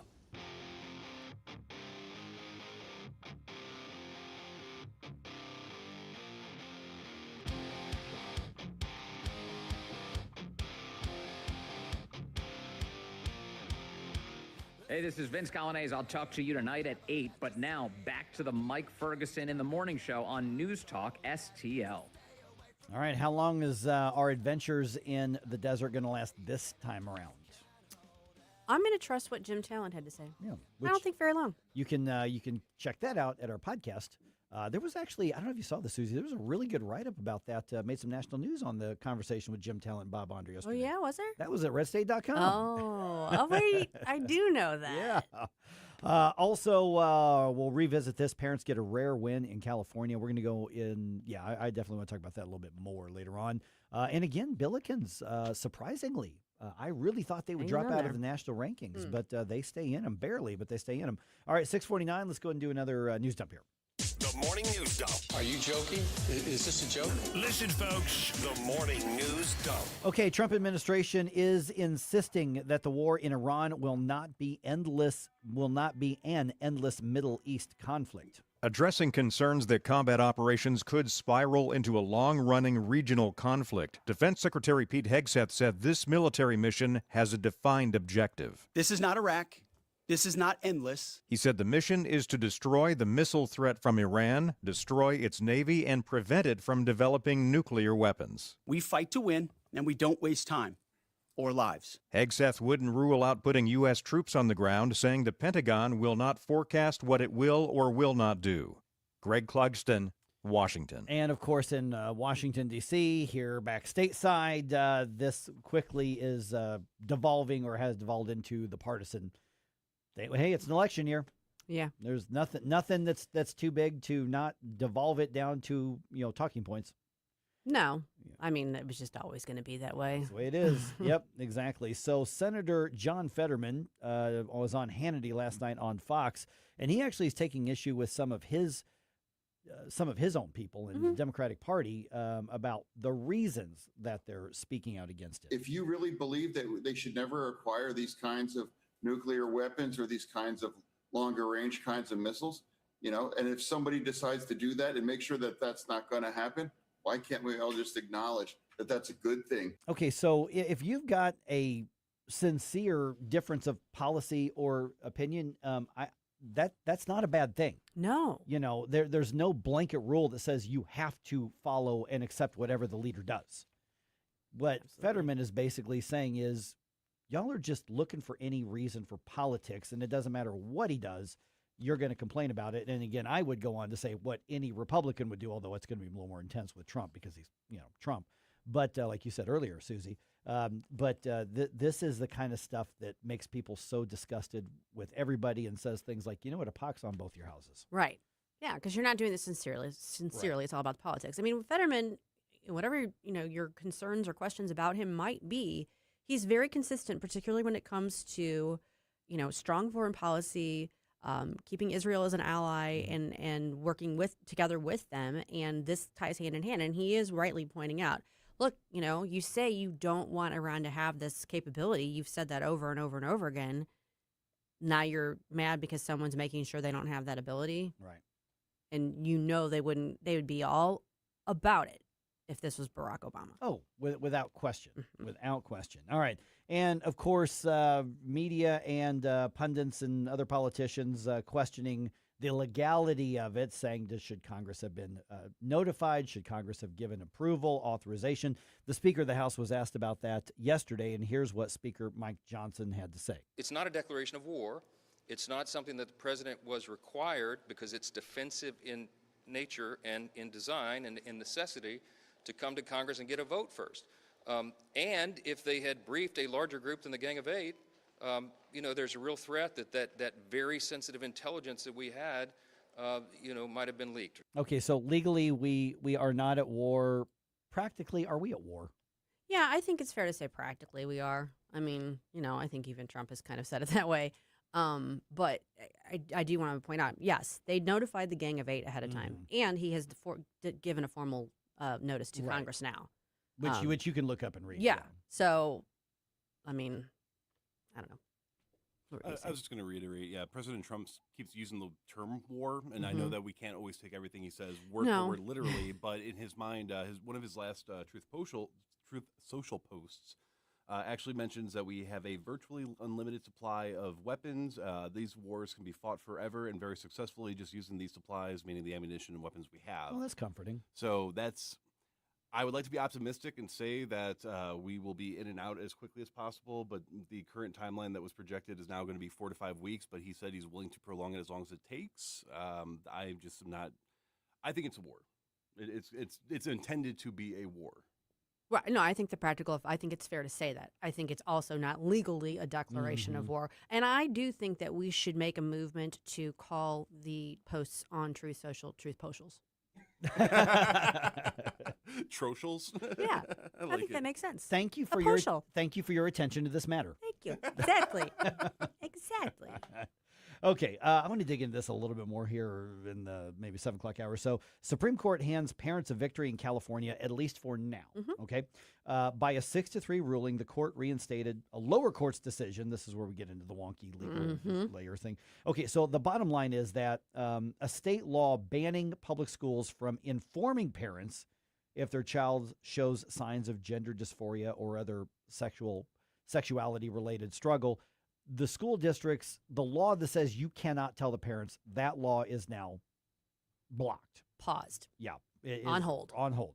Now, this is not the final say, as the case can still be appealed, and I'm sure it will be. Eventually, it's going to end up at the Supreme Court for a final decision. But the ruling, the ruling was actually based on the plaintiffs are likely to succeed, and it was based on religious freedom. Correct. Which a lot of people may not realize. Yeah. So, I mean, this is one of those things where the lower court entered an injunction. We've heard a lot about those this past year. And now that injunction is in effect, which holds up the law, and it's based on the parents' religious freedom. Yeah. And that's something that the Supreme Court has been pretty staunch about. So if nothing else, if a parent is starting to suspect there's something wrong with little Jimmy, and he contacts the school saying, "What are you seeing?" they have to tell that parent now. They can't block and hide that parent, at least for the moment. Yeah, and I don't know that they have an affirmative duty to, but there might, as you said, there might be broader reporting principles that are in play there, but I don't know how that plays out in California. But they can't block and lie to the parents. Correct. I would think would be fair on Not that, legally. which is what the schools have been doing. They have a law that says you are to block and lie to the parents. Ridiculous. Yeah. All right, this surprises me. The Billikens managed to hold on, and they stay in the national rankings. Good for them. Yeah, I really thought after 2 losses to second-tier teams within a week, I thought they would drop out of the top 25. Yeah. But the new AP poll has SLU at number 25, so they're barely hanging on there. Coaches poll has them at 24. Here, they're chinny chin chins. Yep. Billikens host Loyola Chicago tomorrow. Obviously, that's at Chaffetz Arena. A big win there can kind of dig in their heels and hang on. Yep. Illinois is at 11 in both polls this week. They are at home against Oregon tonight. Mizzou actually had a significant number of votes in both of those polls. They just didn't make it into the top 25. But Mizzou, because they upset, who was it they upset? Was it Tennessee the other day? A ranked team within the last week. But Mizzou's actually maybe but they're building some momentum on there. But I don't think they're going to make it in the top 25. But they could have a mid-tier seating in the tournament. Yeah, that could be like maybe 8 or 9. Yeah, it could be something like that. Exactly. All right, Cardinals get a 3-2 win over the Marlins in spring training. Colton Ledbetter, whoever that is, hit the walk-off single in the bottom of the 9th to drive in Mike Antico, whoever that is. They're the winners, Mike. They're the winners. It was funny because when I looked them up on the stats thing on MLB, there weren't even pictures of these guys. There was just the blank outline of person here. They're NPCs. These are not Oh my gosh. Yeah. All right, the Cards do not have a game today, but this is interesting. Team USA prepares for the World Baseball Classic with an exhibition game against the San Francisco Giants this afternoon. That first pitch is at a very specific 2:08. Oh, very specific. And that is going to be on ESPN. It's kind of fun because basically a bunch of the World Baseball Classic teams have exhibitions against Major League teams today. I love the World Baseball Classic. I wish people got more excited about that. That's really a cool thing for the game.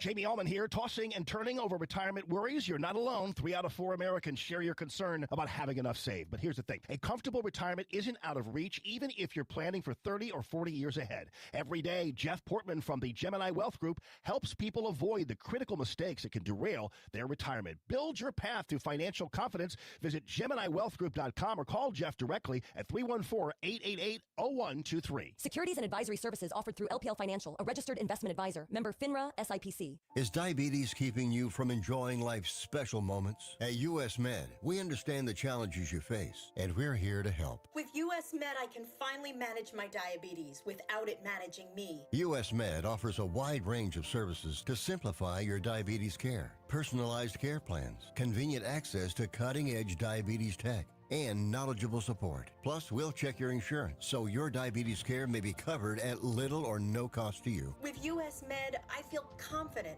and control of my diabetes. I can finally live my life to the fullest. Don't let diabetes hold you back. Choose U.S. Med and experience better birthdays, better adventures, better anniversaries, and better everything. Call now. U.S. Med. Better service, better care. 800-515-2380. 800-515-2380. 800-515-2380. That's 800-515-2380. KLGY HD3 Clayton, K270BW Bellefonte, KNBS Bowling Green. This is News Talk STL at 1019, 94.1, and always streaming at NewsTalkSTL.com. Breaking news this hour from Town Hall. I'm Rich Thomason. On this day 4 of the liberation of Iran. Iranian state TV says strikes caused 2 explosions at a broadcasting facility in Tehran, but said no one was injured. Iran's ambassador to the International Atomic Energy Agency told reporters that airstrikes targeted the Natanz nuclear enrichment site on Sunday. Israel and the U.S. have not acknowledged strikes at the site, which the U.S. bombed in the 12-day war between Iran and Israel in June. Israel says it's targeting the leadership in nuclear infrastructure. Iran says that it has not enriched uranium since June, though it's maintained its right to do so and says its nuclear program is peaceful. I'm Haya Panjwani. House Speaker Mike Johnson describes the U.S.-Israel mission as a defensive operation. I think that operation will be wound up quickly. By God's grace, it will. That is our prayer for everybody involved, our troops and everyone else. And, of course, for the people of Iran. No injuries in an Iranian drone strike on the U.S. Embassy in the Saudi capital. A federal court is rejecting the Trump administration's bid to slow tariff refunds. The U.S. Court of Appeals for the Federal Circuit started the next phase in the tariff refund process by sending it to a lower court to sort out. In a court filing, the Trump Justice Department had urged the Federal Circuit to proceed cautiously and hold off for 90 days, but the judges refused. The Supreme Court ruled 10 days ago that Donald Trump's sweeping tariffs on most countries in the world were illegal, clearing the way for the importers who paid them to seek refunds. And that's correspondent Bill Alexander.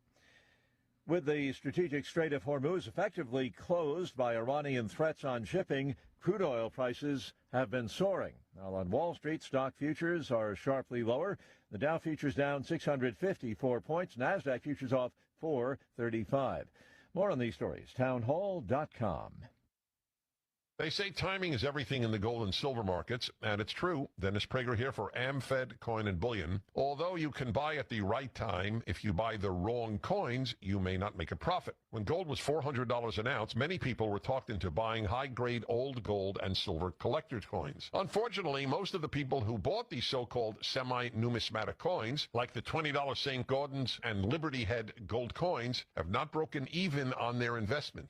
Incredible. given that gold has risen approximately 525% since then. So while timing is everything, if you buy the wrong coins, the timing simply doesn't matter. Having a dealer who cares about positioning you in the right types of coins or bullion will mean more to your portfolio than anything else. That's why I deal with Nick Rovich and AmFed Coin and Bullion. Whether you're buying or selling, call 800-221-7694. That's 800-221-7694. Or go to AmericanFederal.com, AmericanFederal.com.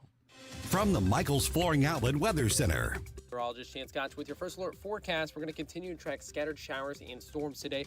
Highs into the upper 50s, then into Wednesday. First alert weather day, seeing the potential for strong to severe storms from 11 a.m. towards 6 p.m. as we head towards the afternoon, early evening hours. Hail and stronger winds going to be the primary threats within that system. We'll see temperatures continue to rise throughout the second half of the week, eventually going to be looking to top back out towards 80 degrees into Friday, then more widespread chances of showers Saturday. From the First Alert 4 Weather Center, I'm meteorologist Chance Gotch. This hour of News Talk STL is brought to you by Rodney and Jen Wallner and the entire Wallner home selling team at Berkshire Hathaway. Call them today at 314-810-SOLD. 314-810-SOLD. Mike Ferguson here. Retirement should be a time you can relax. No more stress from work. But there's one thing you can't forget about when retiring. That's your money. Do you have enough saved to fund your income for life and keep up with inflation? How will you claim your Social Security benefits? And what about long-term care?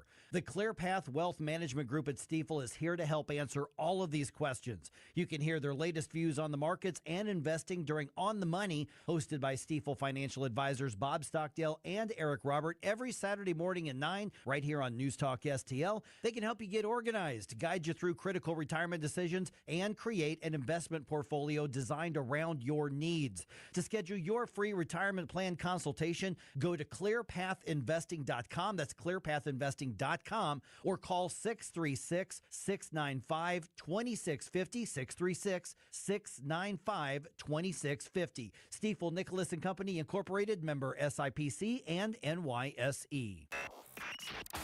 Mike Ferguson. I'm a stud. I'm ballsy. I don't take no from anyone. Susie Moore. I disagree on his assessment of the situation. Get up, St. Louis. So it's time to get out of bed. Pour yourself the greatest cup of Kofifi the world has ever seen. Rise up with one voice.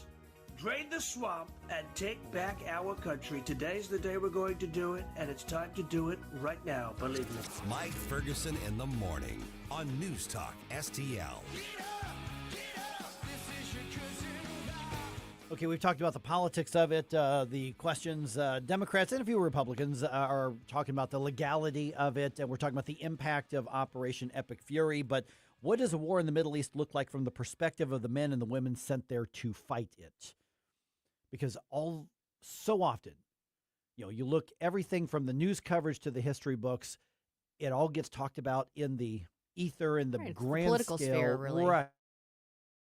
And not from the perspective of those who were sent there to do it, who are following the orders of their commanders and the commander-in-chief to accomplish a mission. You know who's been there and done that? That would be Colonel William Dunn, Burner Dunn. All right. Got the Colonel back on with us. Good to have you back on, Colonel. Thanks for being back on the program here. So when you got the news and you saw what happened, like the rest of us, the attack is launched and where it is, you're gonna have a different reaction having been in the situation in that region of the world than obviously the rest of us who just look at it from the outside looking in. What was it that spoke to you, and what was your first reaction to seeing the news of how this Operation Epic Fury was being executed? Well, first of all, I was not surprised. I had worked on different planning levels over my time in the Marine Corps. I actually deployed a unit into the Middle East in 2012 to support what I would consider a similar action that never took place. So the planning has been going on for decades. This is not new. You've seen some of the rhetoric, 47 some years of this Iranian dictatorship swearing death to America, death to Israel. So the plan is what I consider a normal military operation, where you're going to start with their air defenses, then their aircraft, and in this case, their sea warfare capability. I believe we pretty much eliminated their Navy. And then what's going to continue going on is we'll take out their war supporting infrastructure. It's a normal plan. And when you have overwhelming force like we do here in this arena, then it's happening pretty quickly. So it was not a surprise. The kickoff was not a surprise. I told the folks that we work with that this weekend I was 99% sure we were going to roll in and attack. It had to happen, in my opinion. I think Iran may have been closer in different ways of getting a nuclear weapon. I think our intel is pretty solid. And the mission, Epic Fury, is going to probably achieve its goals, hopefully sooner than we expected. And the bad part of that is it's a dangerous game, and we've lost at least right now 6 Americans, and it's a shame, but it's probably a requirement that we have to take this out now. Good morning, Colonel Dunn. This is Susie Moore. How important is it from a morality or morale standpoint and just overall attitude for the troops that are there to get the message that they've been getting from, for instance, the Secretary of War during the press conference yesterday, and from Admiral Cooper, the letter that he sent out to the service members that are going to be involved in this operation? That messaging seems very direct and very, to my civilian view, powerful, but how does that land with the troops? It's extremely important. And I've been in combat in Iraq several times. It's very important to know that the President of the United States and, back then the DOD, but the Department of War has your back and is going to support you and give you everything you need to conduct your missions. That's the most important thing. What you don't want to do is go into combat and feeling like the only people that are supporting you is your brother or your sister that's to your right or your left. So when you're getting this from the administration and it's very obvious they're pouring in every asset that the commander needs to fight this fight, that's a great feeling if you are the guy on the ground sitting there, or if you're flying an airplane. So I think it's amazing. What I would love to see is that same support come from, both sides of the aisle, both Republicans and Democrats. You may not like the President of the United States, but don't try to deter the assets that are being pushed forward to fight this fight. And I think our American warriors would love to hear that the Democrats are supporting them as well. I personally would. Good morning, Colonel William Dunn. Thank you again for joining us this morning. There's been quite a bit of pushback from the young right, the millennial Gen Z youth that are on the right regarding some of these operations as well. The last poll that I saw, I think, said between all American groups, about 27% of people actually support the Iranian strike, while a significant amount are also indifferent to it. So do you have a message to the youth that are maybe outraged or mad or feel betrayed by the campaign promise of no new wars? I do. They don't understand the intel. They're not being briefed on the intel. They don't understand the impact it would have if a nuclear weapon was developed by Iran and then either used in the United States or used in Israel or used anywhere. They don't understand that. And I think what happens is you get a level of our society that does not realize that the threat is actually there. When Iran chants death to America, they mean it. When they chant death to Israel, they mean it. And unfortunately, some of our citizens don't realize that these threats are real. The other thing they don't realize is the Venezuelan operation, the Iranian operation, will have lasting effects on our peer competitor, which is China, because China was getting tremendous assets in oil and other things in and out of both those countries. That reduction of that capability will have a negative impact on China, which is probably our greatest threat right now, greatest peer competitor. So they're not thinking the big picture. What they're seeing the media go, no new wars, and oh my God, we're dropping bombs. If you say no new wars and then the enemy changes, you still are obliged to protect our nation, period. We're visiting with Colonel William Dunn, author of the book Gunfighters Rule, which we'll tell you how to get that here in just a couple of minutes. Okay, so what's next when it comes to the security of the country? For instance, now, you've mentioned, the overwhelming dominance that we have on the battlefield there, in the air, in the water, possibly on the ground, depending on how that goes. But in this day and age, the threat and the retaliation isn't just limited to geography right there. What do we need to worry about, not just for our men and women in uniform there, but also here in the mainland? Well, first of all, we need to not repeat our Iraq mistake. I was on the ground in Iraq when we were given the order to fire the interim government of Iraq and to do what was known as de-Baathification. We all knew it was a bad idea. We were ordered to do it.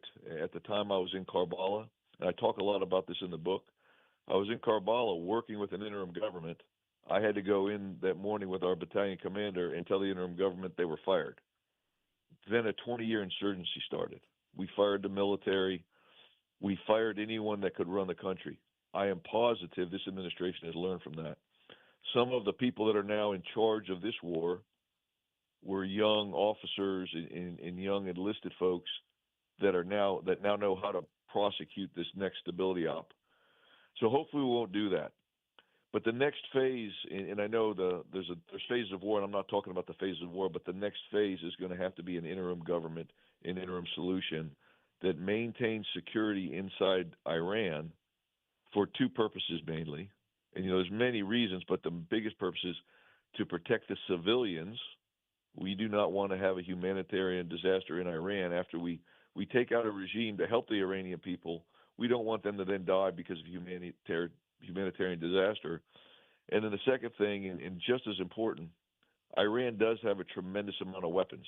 They're stored everywhere. They're stored in mountains, underground bunkers. We, as the world, need to make sure that those weapons do not get into terrorist hands.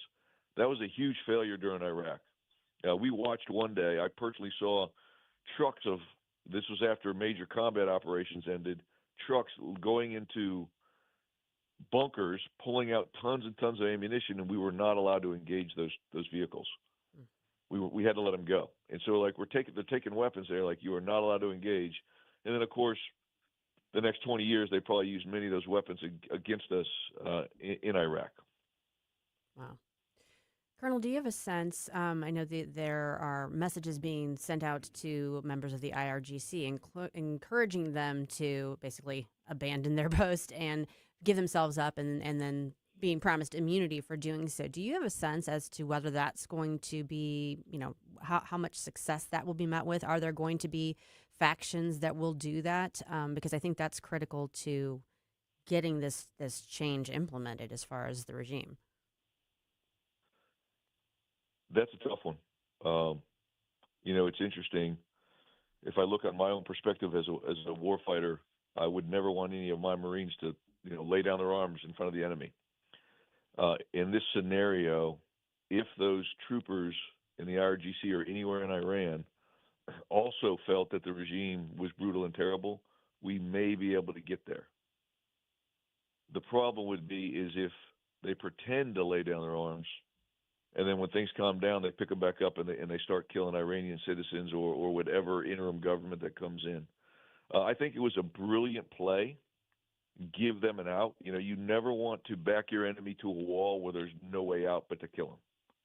If you do that, if you don't have the weapons to drop a bomb on them per se, and you have to send in troops to kill someone, that's very dangerous. And we've seen that in Fallujah in many stories throughout our history of a city or something that you have to go in and clear. It's very, very dangerous, and we don't want to have to do that at all in Iran. So if you give them a way out, I think it's possible that reduces the pressure and can ultimately save lives. But it's risky business because you don't know. The enemy has a say in all of this, and we don't. There's been no negotiation. They said they want to since the Ayatollah was taken out, but I haven't seen anything open source that shows me that there's any actual negotiations. They're attacking civilian centers. They're attacking civilian capabilities throughout the region. So Iran is showing itself to be a true pariah, and I think that actually played into our hands a little bit. All right. The book is Gunfighter's Rule. We find it where, Colonel? You can get anywhere you get books. Easiest place is Amazon.com. You Google it up, Gunfighter's Rule, and it'll pop right up. All right. I think it's already on the NewsTalk STL bookstore as well on our website. So, Colonel Dunn, great chatting with you again. Thanks so much. Thanks so much for having me. You have a wonderful day, and I'm praying for all of our brothers and sisters that are fighting this war. Amen. Thank you, sir. You know, the Supreme Court has taken on California law and, at least for now, restored a basic right for parents. And at 7:20, we're going to explain what's going on and what this could mean across the country. Don't try to make me stop, no inspiration. You have a soul so dark, it is no more. And all at once depart, no destination. Mike Ferguson in the morning. I like it, but they're going a little overboard with the dancing. On Newstalk STL. Colombo and Company. On Tuesday, we'll get you the latest info on what's happening with Iran, and we'll be joined by Crane Durham from NothingButTruth.com and Susie Moore from The Morning Show and Red State. Live and local, weekdays at 2 on Newstalk STL. Hey, it's Vic and Ken with something important. Yeah, Missouri's veterans aren't done serving, they're leading. Join us March 5th, 11 a.m. to 1 p.m. at Washington University's historic Holmes Lounge for the next mission, Missouri's Veterans Leading the Way. Hear from General Frank Grass, former member of the Joint Chiefs, plus veteran leaders from Equifax and Scale AI. Business leaders, veterans, and community members from across Missouri. This conversation on veteran leadership and mental health matters. It's free and open to the public, but seating is limited. Register now at welcomehomeforum.org. Springtime in St. Louis, and if you hate to paint, do what your neighbor Mr. Rob Miller from Harvesttown Auto Body in St. Peters did. He called Rhino Shield. Rob, what was the thought process for going with Rhino Shield as a business owner? My family's business is over 10,000 square feet, and it did not have the curb appeal I wanted. Rob, tell everyone how the experience was with Rhino Shield from start to finish. The process that I liked was when you came out, you gave me all of these options that would fit my building. Our building was really faded. I don't want to have to paint my building again. 25 years is a long time to not have to worry about the outside maintenance of your building as far as paint. That's a no-brainer. That's why Rhino Shield worked for me. Are your neighbors jealous? I would be if I was them. Thanks, Rob. Now it's time to call 877-25-RHINO. 877-25-RHINO or 877-25rhino.com. Genius. No paint, don't Rhino. Go Rhino Shield. Never paint your house again. Rhino Shield. 101.9 and 94.1 Newstalk STL. Live and local. Listen to what those local folks are telling you. Newstalk STL.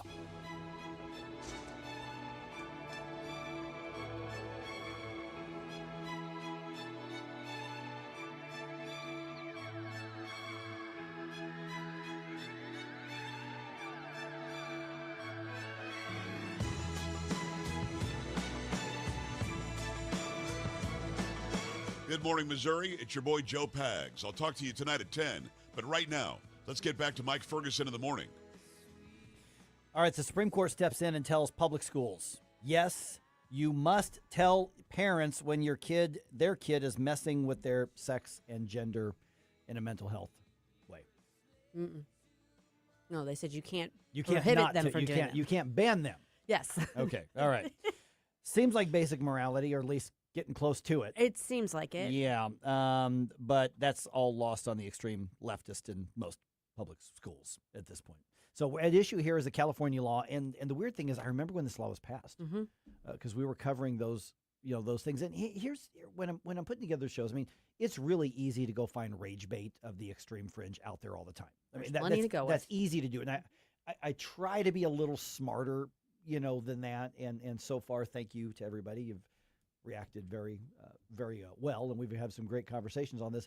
But then there are other things that are so foundational that this now is likely to become something that affects the whole country. So at issue is this California law, 314-912-1019. I've got some thoughts on it. California law that banned public schools from informing parents that their children are showing signs of gender dysphoria, or their boy says, treat me like a girl, or their girl says, treat me like a boy, or they say, you know what, I'm quote unquote non-binary, all these made up things that aren't even real. But the law said the schools take over in rearing, and they are the wall between the children and their mental illness and the parents. Mm-hmm. And so you got to protect the kids from their parents. You have to protect the kids from the parents because the parents might not, quote unquote, affirm it. Mm-hmm. And that's how it was framed. And it's just pure evil that something like this would even be proposed, much less passed and signed into law. Okay. Now, this I would argue isn't even the worst of the California laws on this sort of thing, but it's one of them.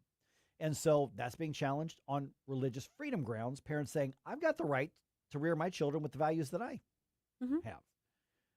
And so back and forth in the courts, and the Supreme Court basically ruled that as it stands right now, a lower court's ruling that says, no, the parents are right, that stays in place while a likely appeals process happens. Well, almost. Okay. What did I get wrong? So the lower court ruling is just an injunction, and it's saying the law stays on hold while we have a trial on the validity of the law. So the lower court hasn't even finally ruled on the merits. Eventually, that court will. That judge has signaled that they're likely to find that the law is not, is unconstitutional, and therefore not strike down the law. At which point, the state would appeal it to the Ninth Circuit, and depending on what the Ninth Circuit does, which it could agree with the lower court, particularly given the guidance that it just got from the Supreme Court, preliminarily, and then all the way up to the Supreme Court. So there's several steps in the process before this is finalized, but right now the law is on hold because the lower court said the parents have a valid argument here, and they're probably likely to succeed. And then what's murky here is, what does this mean if you are one of the public school districts in the state of California? What does this mean to them? I mean, it means they're not allowed to ban your administration or staff or teachers from contacting and say, by the way, little Joey, or how about little, trying to think of a name that couldn't be used for either one. Little Marcus, he's wanting to wear a mini skirt and sing "I Feel Pretty." Maybe you should be aware. So they can't block them. Right, they're not prohibited from doing that. They can't ban them by law of doing that. So what does that mean, if anything, at this point? It may not mean a whole lot of anything. It may just mean kind of like status quo. Because I don't know California law, and I don't know what mandatory reporting requirements there are. What are you as a school district, as a school administrator or teacher, required to report to parents under California law? I don't know the answer to that. Right. But at a minimum, you're not blocked from saying, hey, there might be an issue here. Maybe we should have a conference. Maybe we should have a conversation. And so that's a good thing, because at minimum, those administrators and teachers who genuinely care about the well-being of their students and want their parents to be part of that process are not prohibited. Their hands aren't tied as far as letting them know, hey, there might be an issue here. Well, and part of the ruling that was handed down referenced the fact that the parents are the ones who should be in charge of this. Referring back to the religious freedom, basically, and I'm going to paraphrase here, essentially what the law is doing is saying that the people who are the most responsible for the upbringing of the children have a right to be in charge of the upbringing of the children. Yeah, that shouldn't really be like that. Right. That should just be like a given. Well, see, but that's the biggest. That's one of the aspects of the ideological battleground here, is that the fringe left, the far left, they believe the state should be the primary parent of the children. The collective. Yes, the collective is, God is the state is God. I mean, go back to the old play. But this is, or the old book. And so this is one of those fundamental good versus evil situations. I'm not even talking about the teacher who puts up the so-called trans flag and has the, pig nose ring. I'm not talking about that. I'm talking about the fundamental belief that the state, because remember, your public school district is a government, that they are the ones who have the right and they are the final authority on how a child is going to be reared and trained. And that's truly how so many people think. It is. And it's bizarre. I mean, it's kind of ties in with the whole it takes a village mentality. And yes, I mean, you want a community, you want there to be involvement in the community, but the bottom line is it starts with the parents. It starts at home. And yes, there are situations where the parents do present a danger. That's when abusive situations. That's when you are a mandatory reporter. That's when the state should be getting involved. But just because the parents don't have the same viewpoint that you think is proper, that's not abuse, and you don't get to make that decision for them and how they raise their kids and with what values. Yeah, and that's the difference in the worldview, saying, but The state will make a decision as to which viewpoints and views are valid and which are not, and No. therefore that's the difference here. No. So, I thought you okay. Nope. We have a very special guest that's waiting for us. So that's all that was. Oh, got it. Yeah. Okay, got it. Yeah. So Monty does bring up a good, interesting point though, because his essential complaint is that it looks like there are quite a few judges out there that don't actually care what the Constitution or what Supreme Court judge orders are. They're going to find ways to try to get around that to do their activism anyways. And Susie happens to know a lot about the law, so I have an opinion on that. Yeah. I understand why there's that perception. But those are the cases you hear about. The ones you hear about are the ones that are outlandish. The rulings you hear about, the judges you hear about, are the ones that are making these obnoxious, crazy rulings. Day in and day out, there are judges that are doing their jobs, that are following the Constitution and following the law, and you don't hear about them because it's like they're doing what they're supposed to be doing. So, yes, I understand the perception, and yes, there are plenty of liberal activist judges. We're seeing them in spades right now. But that's not all of them, and that's not even most of them. So this is more of a case of maybe like a survivor's bias or confirmation bias, where it appears to be so common because we see it so often because we're not seeing all the good times. Right. Because if they're doing their job right, it doesn't make That doesn't get covered in the news. We're not going to write an article about some decision that just completely makes sense, follows the law, and doesn't really do anything other than what it's supposed to do. And in this case, it also reminds you, again, why those April elections matter so much around here. Mm-hmm. When your school board elections matter so much around here. You know, why it's so dang hard to rein in and get control of a school district, whereas it's easier to win and flip other political seats. But there's so much more at stake here with the public school system. And this is a case in point, because don't think this is limited to California. People with that mindset are not likely. I pretty much guarantee you people with that mindset are in every public school right here in the St. Louis metro area. Plan to vote in April. I'll be voting in Fort Zumwalt. There you go. Well, one thing is also clear is that unless Missouri's lawmakers completely drop the ball, we will have some kind of tax reform happening this year, which I think everybody should be able to agree that's a fantastic thing. And our friends at the Hammond Institute for Free Enterprise have an event coming up to help us understand what's at stake. Get the details coming up here at 7:35.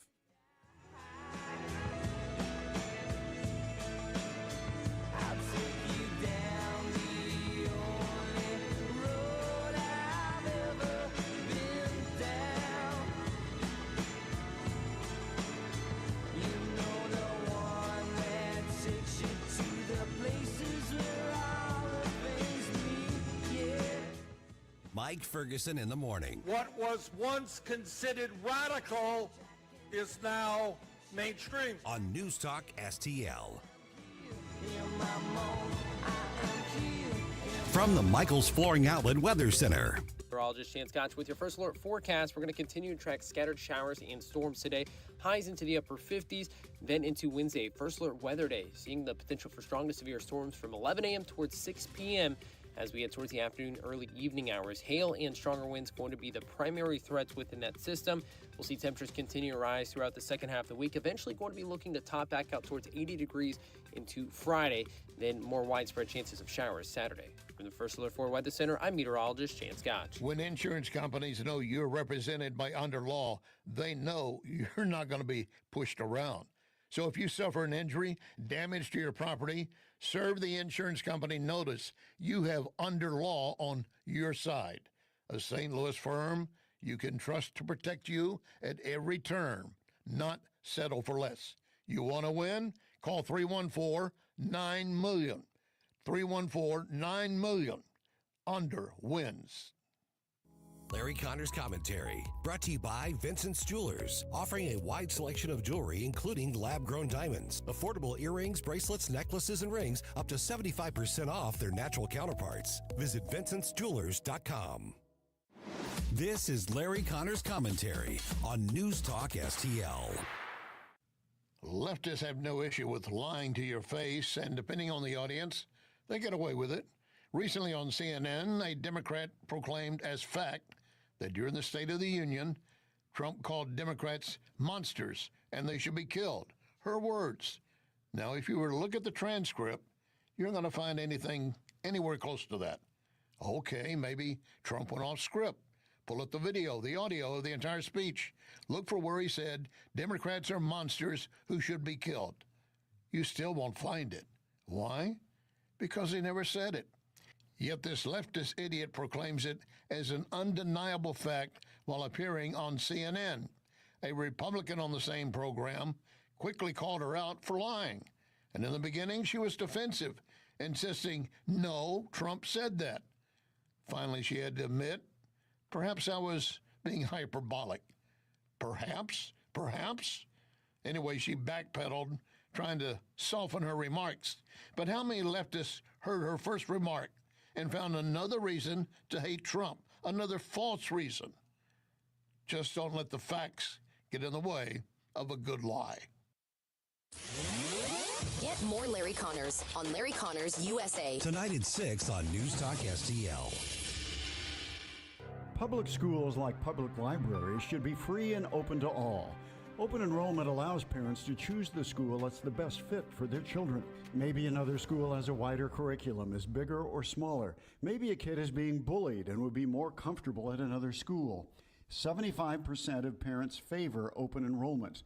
Open enrollment programs now exist in 43 states, and Missouri should join them. Our next-door neighbor, Kansas, has one of the strongest open enrollment policies in the nation. Kansas parents are trusted with choices and options, while Missouri parents must move out of their home to change public schools. And it's a trend. Nationwide, the percentage of students going to their chosen public school has steadily increased. Assigning kids to schools based on their zip code is the old way. Open enrollment is a better way. Learn more at showmeinstitute.org. The Show Me Minute has been brought to you by Show Me Institute and Show Me Opportunity. Hanson's Tree Service at hansonstree.com is your one-stop shop for expert insured tree care and more in the greater St. Louis region and at the Lake of the Ozarks. Visit hansonstree.com for 24/7 emergency tree care, grinding and land clearing, awesome organic mulch, green resource recycling, and more. Tim Jones here to tell you that whether you're dealing with old man winter at your home or business in the St. Louis region or preparing your lake home for spring, call Hanson's to help you out. No job too big or too small. Mention News Talk STL. Receive 10% off all tree care services. hansonstree.com, hansonstree.com. I think you're a little confused. News, analysis, opinion. I've got something to say and I can't hold it any longer. 101.9 and 94.1. You won't hear the truth anywhere but here. News Talk STL. News Talk STL.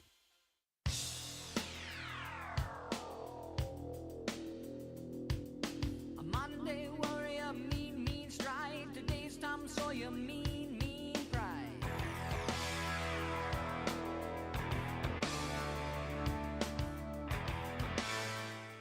The Mike Ferguson Show is one of my favorite programs. In addition to Larry Connors USA, catch my program at 6. Now, back to Mike.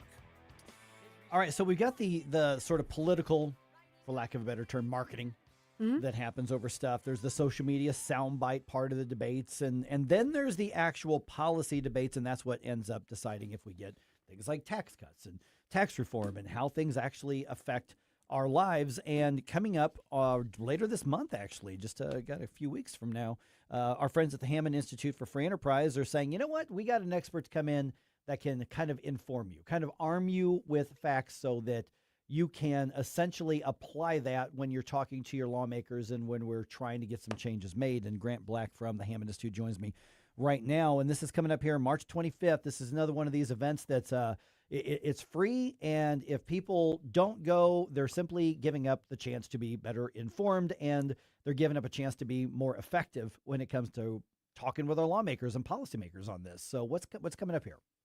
Yeah, good morning. Well, we've got, I think, a great speaker coming in to really shed light on a lot of these tax issues that are going on in Missouri right now. We have the Vice President of State Tax Policy from the Tax Foundation.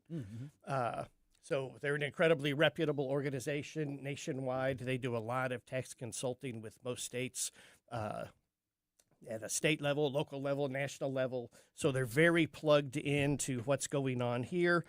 They provide a really great objective view that I think's meant to just be informative, tell people what we think really the issues are, what these policies will and won't do, what the sort of pros and cons are, and let people be able to make up their minds about what they think's the right thing to do.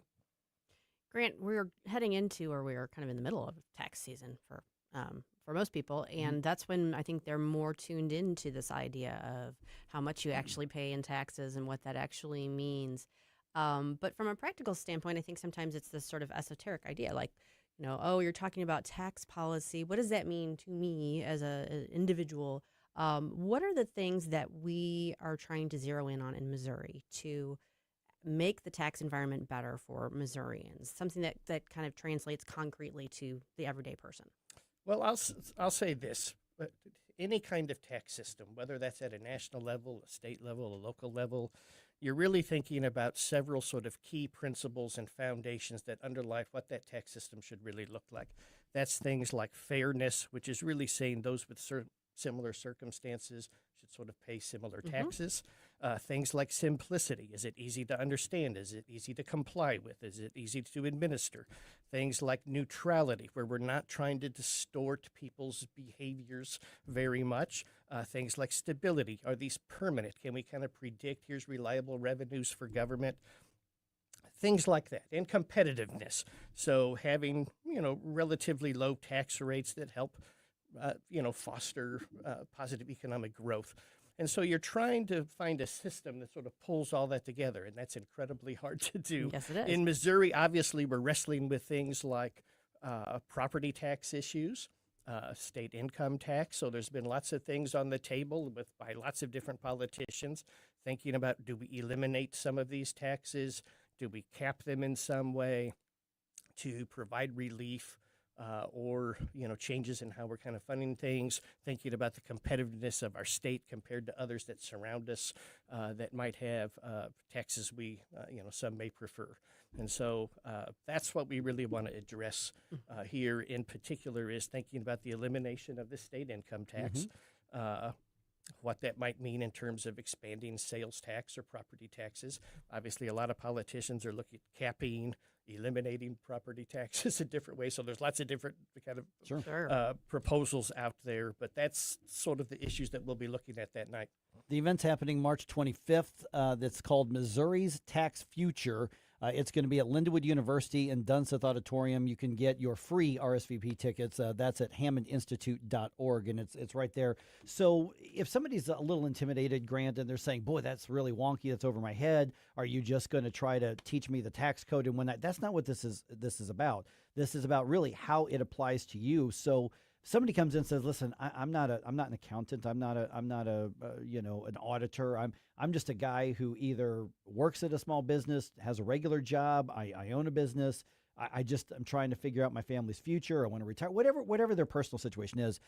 What is it that they're going to be able to take from this? Because if they come to something like this, it clearly means they're more connected than the average bear out there. So what are they going to be able to do with the information that they're going to get from this? It's not just going to be a class on taxes, right? No, that's exactly right. So this is intentionally designed to not be academic. So this is meant for the average person on the street to get clarity about what these issues are, to really think about sort of what the pros and cons, what are the costs and benefits of these kinds of policies are, who's affected. So, if you think about kind of the questions that get raised when a lot of proposals like this come up, who's affected by changes like this? What does this mean to maybe our, state or local governments? What does this mean in my community? What does this mean to taxpayers? How does the distribution of the tax burden perhaps change? What are sort of maybe spillover effects onto other kinds of taxes? If, for example, we're going to cut income taxes, we're going to have to pick and replace those revenues somewhere, and so some other tax is going to be increased. Yeah, That's likely sales taxes, for example. Right. So thinking about things of how does this sort of affect different people and what those sort of trade-offs are, I think that's really important with these. Who doesn't like when everybody says, let's cut taxes? Who sort of doesn't want to support that? Sure. Right? Everybody thinks, hey, that's great. Well, I think you need to be aware there's going to be a trade-off somewhere. And so recognizing what that means in your life, or what that trade-off might look like, and for others, do we still think that's worthwhile or not? Right. I think one of the biggest selling points, or the things, the intrigue, and when you're having these discussions, is comparing what are our neighboring states doing, and what is succeeding for them, what's not succeeding for them. I think people by nature are competitive. They want to feel like Missouri is in there and can compete with Indiana and Iowa and Kansas and even Tennessee. What do you feel like is the best way to present that information to people who are interested in this discussion, as far as showing what we could do in Missouri, what we could do better, and how we could be more competitive with our neighboring states? Well, I think that's where the expertise of the Tax Foundation really comes into play. They rank all of the states based on tax competitiveness. So part of this discussion that night will be really an overview of, hey, where does Missouri really sit? How do we compare to perhaps surrounding states? What are the experience of states that have eliminated income taxes and things like that? What have sort of been the experiences that we've seen? And what are some of the takeaways of, hey, is there a better way to perhaps do things like this? Or, maybe this didn't turn out quite like what people thought, or, so a lot of it's going to be, I think, a very simple an assessment of where we really are that people can understand, make sense of, and get a good grasp on, hey, where does Missouri sit? What are really the challenges we're facing? And how does some reform in the tax system can play a role to help us? I mean, people are really, really fired up, and we take the taxes personally, and people don't understand the code. I think partly by designed to be overly complicated so normal people don't understand it. And that's part of the problem here. But we talk about, demanding our lawmakers, and we've had a number of lawmakers on the show saying, yeah, cutting taxes is also a way to restrain government, by simply starving it of the fuel, to some degree, which is a whole other set of policy preferences and policy principles as well. And so, for something like this event on March 25th, I don't want people being scared to think I'm not going to understand, because the whole point of this is so that you understand, and therefore you can be more effective in whatever your involvement is. Yeah, that's exactly right. I mean, this is intentionally designed for the public. This is not an academic exercise. This is really meant to place to share, hopefully easy to understand information, get a good grasp on what's going on, what these different objectives are, and how they're going to come about. And so I think people can really walk away feeling like, I have a much better feel for what these are, because you're absolutely right that you mentioned earlier, so much of what we're inundated with is just quick sound bites, a quick social media post. And so getting a chance to see a little more depth, a little broader perspective, I think is really, really helpful. Great. I know you all are approaching this from the discussion standpoint, and maybe not specifically what the legislature is, where they are in the process. But obviously, this is a big topic for this session for the Missouri legislature. And are you all getting a sense of, is the momentum there? Is this something that we're seeing the buy-in from lawmakers on, where we might actually get some positive reforms? I think there certainly could be. I mean, obviously, these things have been talked about a lot over the years and different people, but I think we're at a place, there is a momentum. And so I think you'll likely see some kind of changes occurring. I don't know what the depth of that may look like.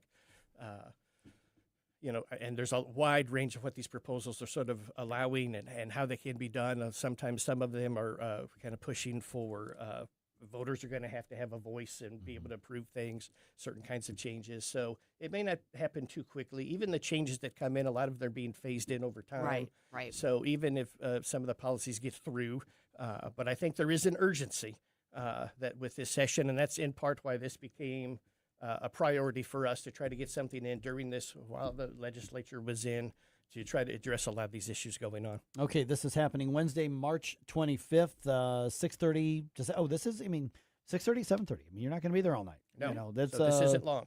Still squeeze in dinner before or after. Right. That's right. And this is part of the H.F. Langenberg Memorial Speaker Series, which has been in place for years with the Hammond Institute at Lindenwood University right there on campus. No cost, but you really would prefer people RSVP at least. Yes. To so you can know who's going to, or not even who's, just how many people are going to be there. That's right. So you can just register for free online at hammondinstitute.org and make it really, really simple. All right. And once again, that's going to be March 25th. That's a Wednesday, so probably not as much of a chance that a bunch of state lawmakers are going to be there, because they're going to be in Jefferson City. But boy, this will be good for a lot of your local policymakers and lawmakers, or officials, to be there and get an idea for how this actually affects our lives in every way. Yeah, that's exactly right. We hope to see a wide mix of people there. Grant, thanks so much. Appreciate it. Thanks so much. You know, as of right now, there are 3 candidates for St. Louis County Executive, and you can find our discussions with Republican Dennis Hancock and Democrat Brian Williams on our podcast page at 8:05. The other Democrat in the race, County Assessor Jake Zimmerman, joins us to explain his vision for the county.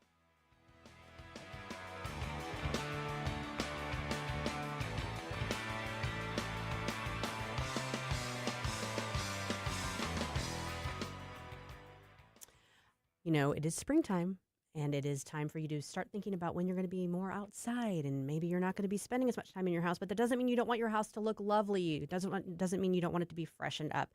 Maybe you're thinking you need new flooring. If you are, Michael's Flooring Outlet, that's where you need to go.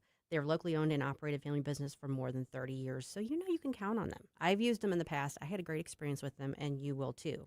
If it's variety you're looking for, Michael's has it. They've got carpet, hardwood, laminate, ceramic tile, luxury vinyl, natural stone, and many other options for you to choose from. Plus, you know with Michael's, your installation is going to be done right the first time because it's being done by the experts at Michael's, no subcontractors. With Michael's, you get the best combination ever. You get great quality and you save money. So if you are in the market for new flooring, go check out Michael's. You can shop in store at one of their 3 locations, on Olive and Creve Coeur, on Town Square in Darting Prairie, or on Main Street in St. Peters. Or you can shop from the comfort of your own home. Just go online to igotfloored.com. 1 in 4 women will have an abortion before the age of 45 in this country. That's the tragedy we must work to stop. Mike Ferguson from The Morning Show here, and that is why Reach Reproductive Health is here, to empower parents to save the lives of innocent children and to see these families come to Christ. And you can be a part of saving and changing lives. So pray and visit outreachforlife.org to learn more, volunteer, and donate. That's outreachforlife.org. Columbo here for my friends at Bluff City Outdoors in Alton. The knowledgeable staff at Bluff City has served the St. Louis outdoor community for decades, and they can take care of all your bow hunting needs, all your trapping needs, all your fishing needs, and more. Plus, while you're there, you can schedule a trip with a local fishing guide and shoot in their archery range. Bluff City Outdoors is open 7 days a week, 1 mile east of Fast Eddie's at 2813 East Broadway in Alton. Follow them on Facebook and at bluffcityoutdoors.com.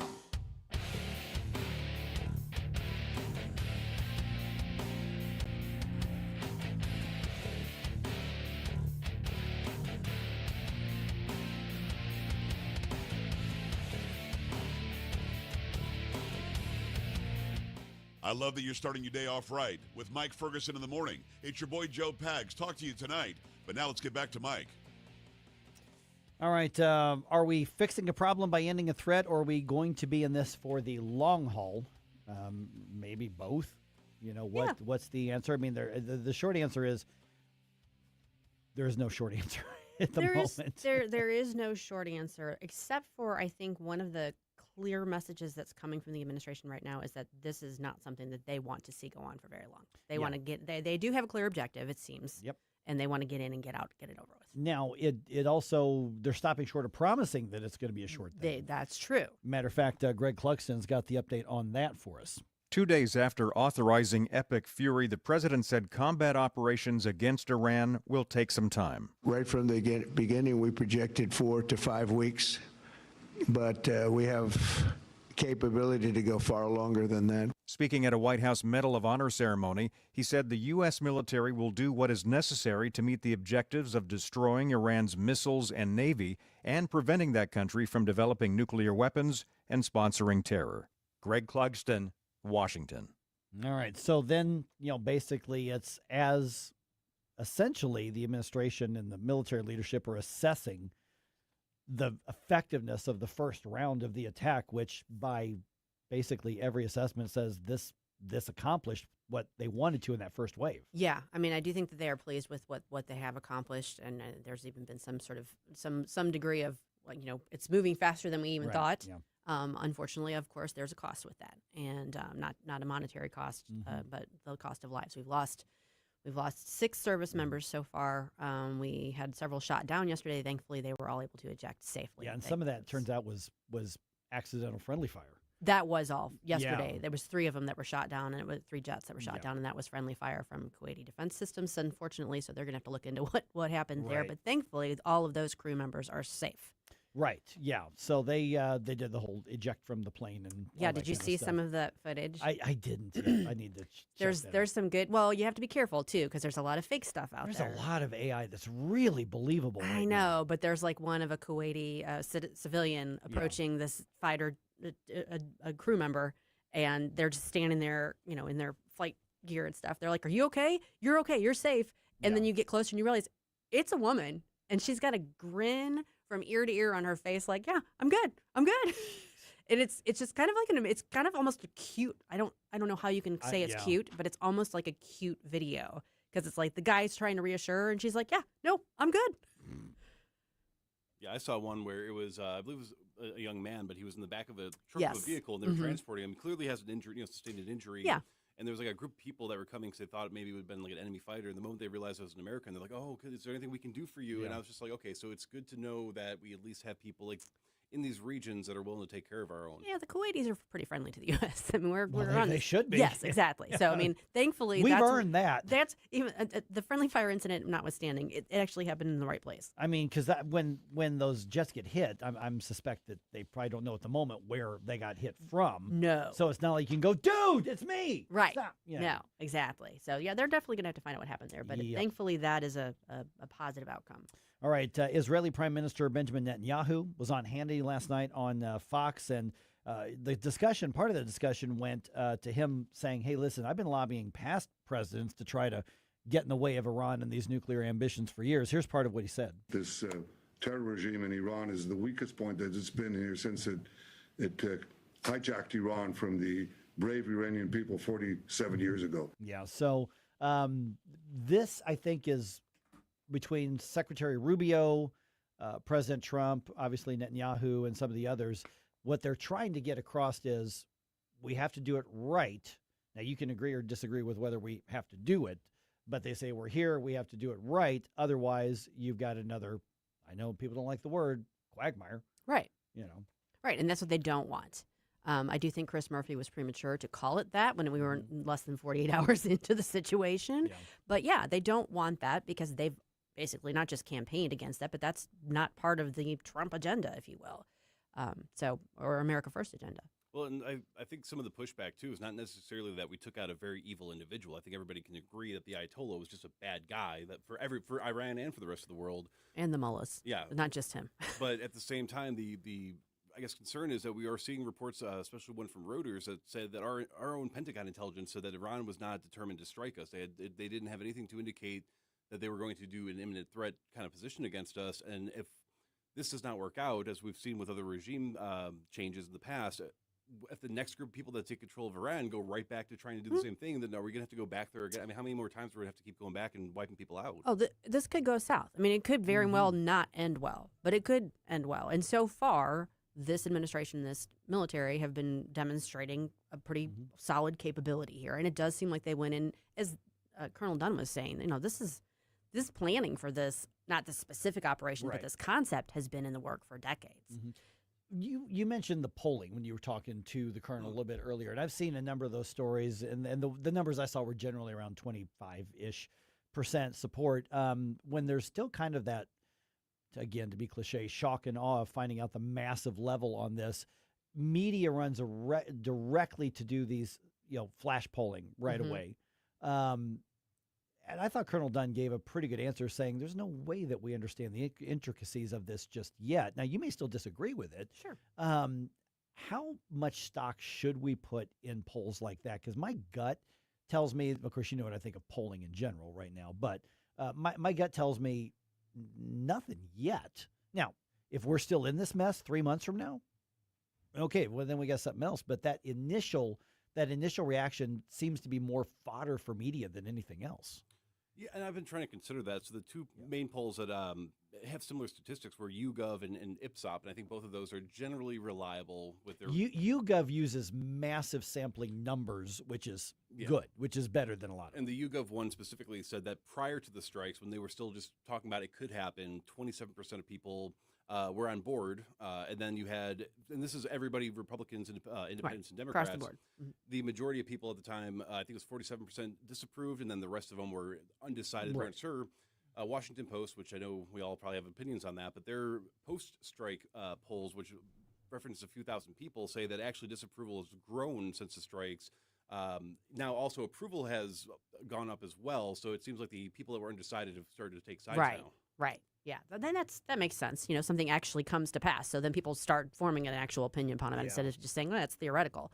I think polls have a value, particularly if you can look at them over time and like group them together and not just take one at face value. But overall, I mean, they are part of the media ecosphere. Yeah. But in terms of driving policy, no. Policymakers, you don't drive your policy based on polls. Certainly not military policy. No, you don't do that. Now, that does not mean that everybody who says I disagree or I have questions, that doesn't mean they're disloyal or we should have plenty of room for that. I think you should always be questioning when you're getting involved militarily someplace. Always. Even if you ultimately decide you agree with it, I think you should always be questioning that. Yeah, without a doubt. That's how we hold government accountable regardless of who is elected. And that should be across the board something everybody agrees with.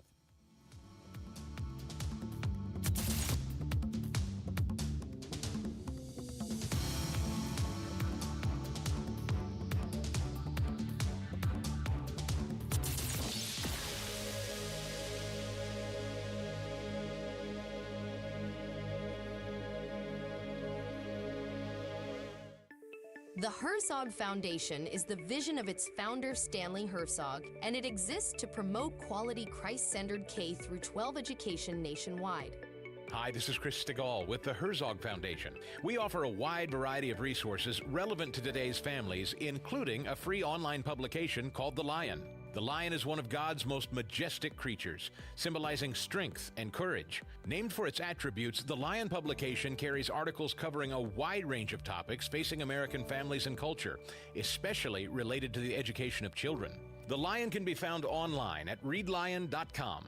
That's READ lion.com. Sign up for The Lion at readlion.com and find dozens of must-read articles published every day. Visit readlion.com and subscribe for the weekly and daily digests so you never miss an article. Readlion.com. That's readlion.com. Are you a proud American? Then join us for the Lincoln Trump Dinner, March 20th at Old Hickory Golf Club in St. Peters, hosted by the St. Charles County Republican Central Committee. The evening features a VIP reception, dinner and program with live music by the Comparato Trio. Register online at stcharlesgop.com.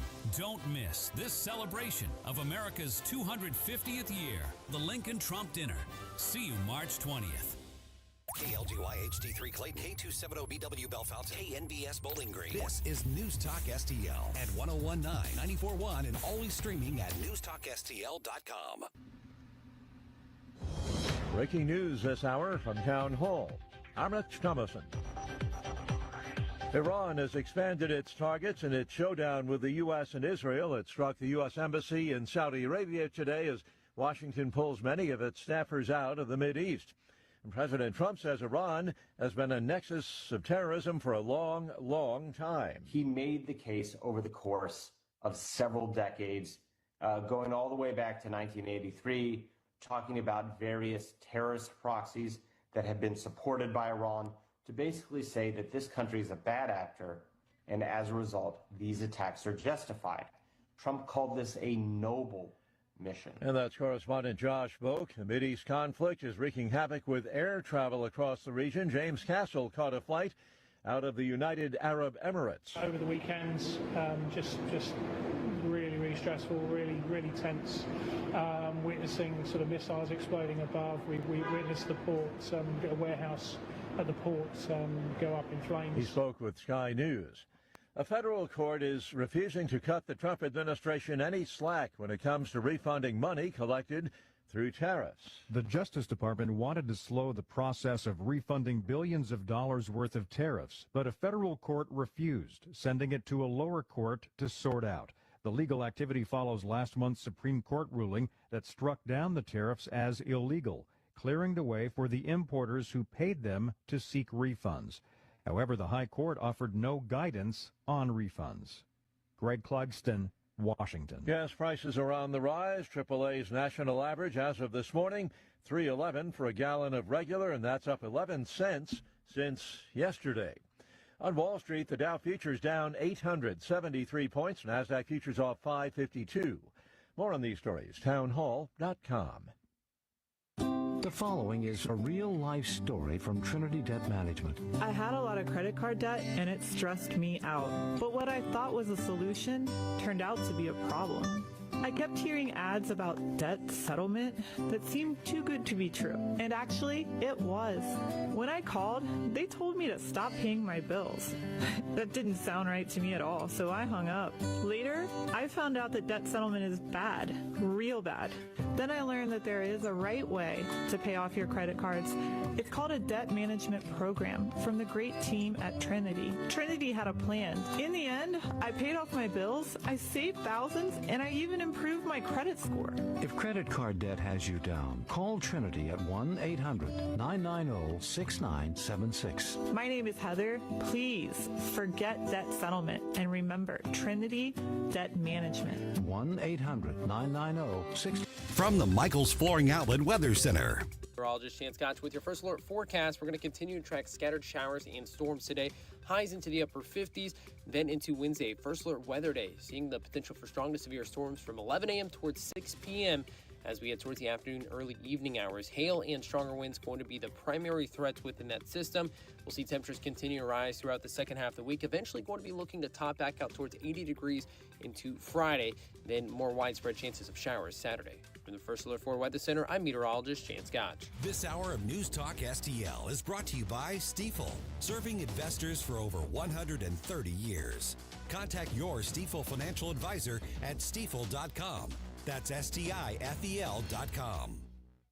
A celebration 100 years in the making. The National Route 66 Centennial Kickoff Celebration, presented by Vital Farms. Thursday, April 30th through Sunday, May 3rd in Springfield. The celebration kicks off with musical guests featuring Little Big Town, Chris Jansen, Gary LaVox, Gretchen Wilson, the Ozark Mountain Daredevils, and the Haygoods. Events continue through the weekend. You are invited to celebrate Route 66 with us April 30th. Tickets and information on Route66Kickoff.com. Brought to you by the Missouri Route 66 Centennial Commission. Jamie Allman here, tossing and turning over retirement worries. You're not alone. 3 out of 4 Americans share your concern about having enough saved. But here's the thing. A comfortable retirement isn't out of reach, even if you're planning for 30 or 40 years ahead. Every day, Jeff Portman from the Gemini Wealth Group helps people avoid the critical mistakes that can derail their retirement. Build your path to financial confidence. Visit GeminiWealthGroup.com or call Jeff directly at 314-888-0123. Securities and advisory services offered through LPL Financial, a registered investment advisor. Member FINRA, SIPC. Mike Ferguson. Boo! Relax, nerd. Susie Moore. Now would be a good time to respond with some applause. Get up, can't you hear the alarm? Get up, St. Louis. That's a banana republic without the banana. Mike Ferguson in the morning on News Talk STL. All right, the next St. Louis County executive is going to inherit a couple of things. Going to inherit some opportunity.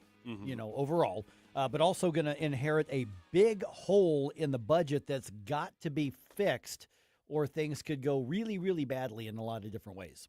Yes. So if you go to the News Talk STL podcast, if you go to Mike Ferguson in the morning, you can hear our conversations with Republican Dennis Hancock. You can hear our conversation with Democrat Brian Williams, and now joining us is the other Democrat in that primary race for county executive, and that's County Assessor Jake Zimmerman. Jake, appreciate you being on the program here. So let me start with what I would argue is maybe the biggest issue that the county has to deal with right now, and that's tens of millions of dollars of a budget shortfall. Sam Page basically says, well, just go raid the Rams money for it and increase some taxes on it. Then you've got the county council, which really isn't doing so much of the Republican versus Democrat thing. They're saying, no, there's got to be a different approach. If you're a county executive, how do you try to lead the county government when it comes to closing that budget gap that's in place right now, because it's just getting bigger every year? Well, the first thing we got to do is we got to get some adult leadership back in the room and stop with this nonsensical political squabbling, which, like you said, is happening on both sides. And it sure looks to me more like a bunch of junior high school kids fighting about personal stuff rather than seriously trying to solve problems. And I'll hone in on something you just said, which is this idea that it's okay to go raid the Rams money or some other source of one-time funds to solve a structural problem. And my personal opinion is that that is craziness, right? When you have money fall down from the heavens, that's one-time money, and you should use it for one-time problems. You should use it for capital projects. What you shouldn't do is burn the furniture to keep warm. If you have a structural imbalance, it's just like a family running a household budget. If you have less money coming into the bank account than the money that is going out of the bank account, then you have a problem. And if you solve that problem by selling your car to get you a little bit of extra money to pay the bills, things are not going to end well for you. Government is precisely like a business or a household. You got to live within your means, and you got to spend what you bring in and not more. Okay, so when you look at balancing that, when you talk about bridging that gap, then what are the areas the county should look at first? And, obviously the council is saying, we're going to have across the board cuts. We've seen what's happening with Parks and Rec, and some that may just be necessary. That may be just the fiscally responsible thing to do. But if you're the one who's proposing that budget, the council will end up deciding what it is. But what is it the areas that you hope the county will look at first, whether you're closing it from cutting spending? Are there any tax increases you think should be put on the table? My opinion of that notwithstanding, what would you do if you're elected? The first thing I'd do is be honest with the people of St. Louis County and not play any more of these stupid games. I'll take your question about taxes head on and say that taxes should always be the last resort when you are looking at a budget situation for any government entity. The simple reality of government in times like these is sometimes you got to learn how to do more with less. The good news, if you can call it that, is that there's already a lot of stupid government tricks in St. Louis County government, and I see lots of potential areas to save money while providing better services to the people of this town. An obvious example of that is look at the bad management of the county animal shelter, which has been all over the news for all the wrong reasons for years now. And more than once, the county administration's response to problems at the animal shelter has been to fire all of the volunteers. Right, so let's just take a moment and parse that in our heads for a second, shall we? You got people giving you help for free, and then you're mad about bad media coverage, and your response to that is to get rid of all the people who are giving you free help? Like, that doesn't make a lot of sense to me, Mike. Another thing that doesn't make a lot of sense to me is talk to anybody who chooses to pay their county taxes the old-fashioned way. Talk to anyone who has sent in a check in the mail and ask them how quickly that check got deposited. Anybody who answers that question for you is going to tell you that it took months between the time they put that piece of paper in the mail and when they showed it clearing their bank account. Now, again, if you have a government struggling to make ends meet, does that seem to you like a sign of the efficient processing of resources, or does that seem to you of a sign of a place where the management has been so challenged that some nuts and bolts stuff needs to be fixed? We are visiting with St. Louis County Assessor Jake Zimmerman, who is now running for county executive, which you probably already knew that.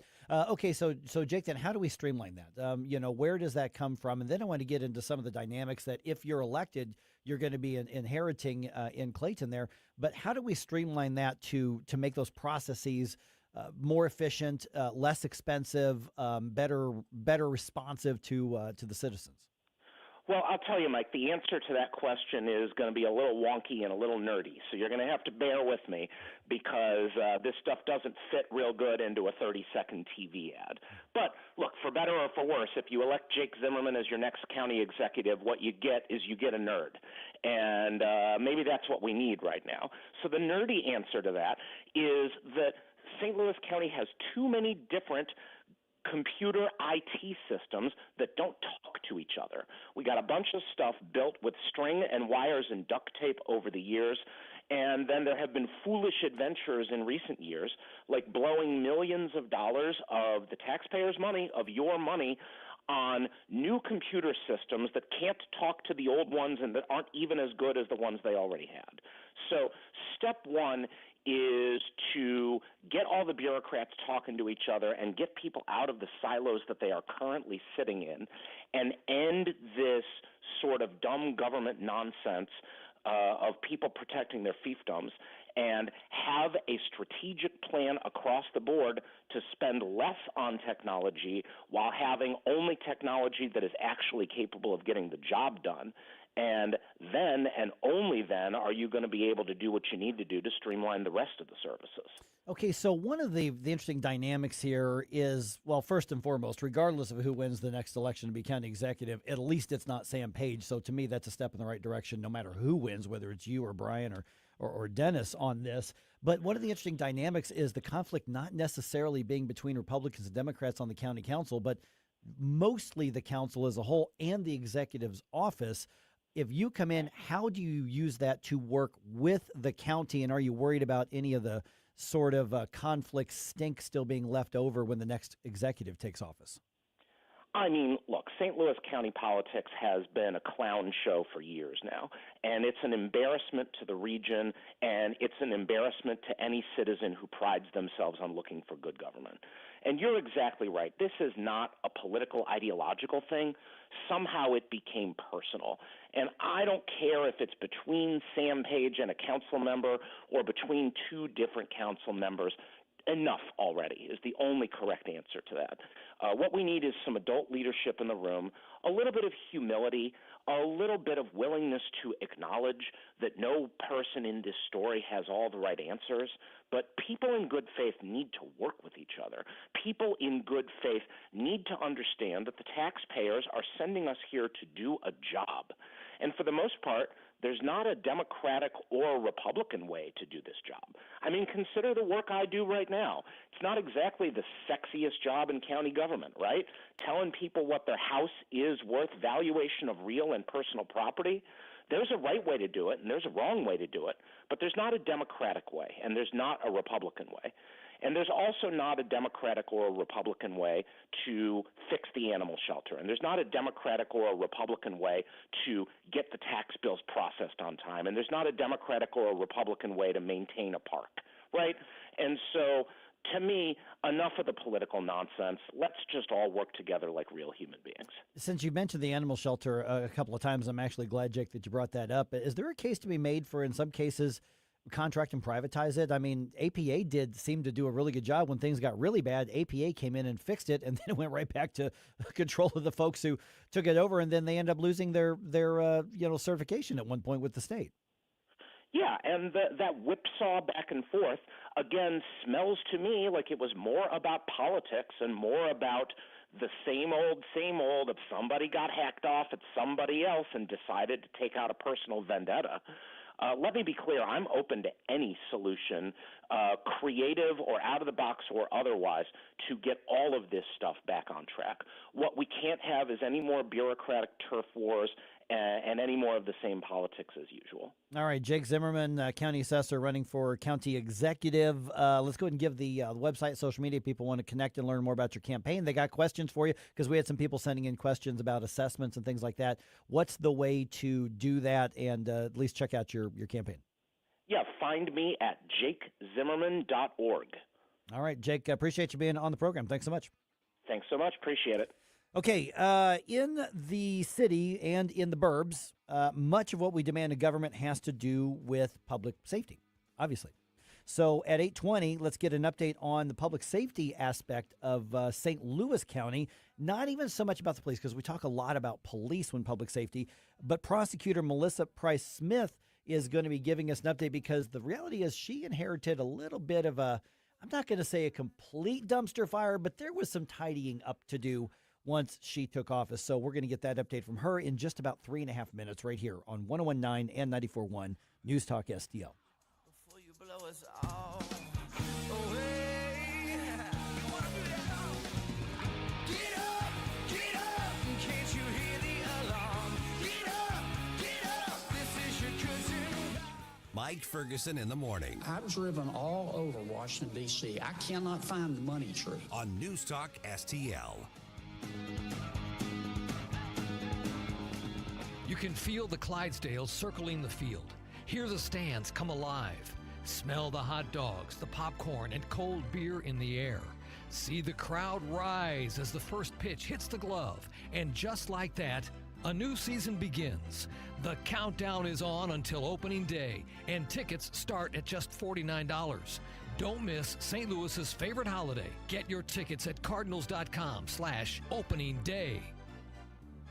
Cardinals single-game tickets are now on sale for the 2026 season. The schedule delivers big-time matchups, including weekend series against the Cubs and Dodgers, and visits from the Boston Red Sox. Add in a promotions calendar stacked with fan favorites like all-new giveaways, a Hawaiian short and shirt set, golf-inspired hat, dark mode jersey, and a whole lot more. It's Busch Stadium at its best all season long. Lock in your seats today at Cardinals.com. This year, America turns 250, and NewsTalkSTL is celebrating our nation's semi-quincentennial all year long. NewsTalkSTL, #1 for live and local Soros-free talk, with proud supporters of our 250th birthday celebration. Freddy's Market, Iron Bear Customs, and STL Windows and Doors. 250 years strong, and we're just getting started. 101.9 and 94.1 NewsTalkSTL. Rhino Shield is engineered to outlast paint, formulated to outsmart the elements. Rain or shine, sleet or snow, mold or mildew. Our home exterior coatings intelligently designed to stand up to Mother Nature. Call 877-25-RHINO or 877-25rhino.com. This is so stupid. St. Louis's. Okay, I'm hanging up on you now. Place to talk. NewsTalkSTL.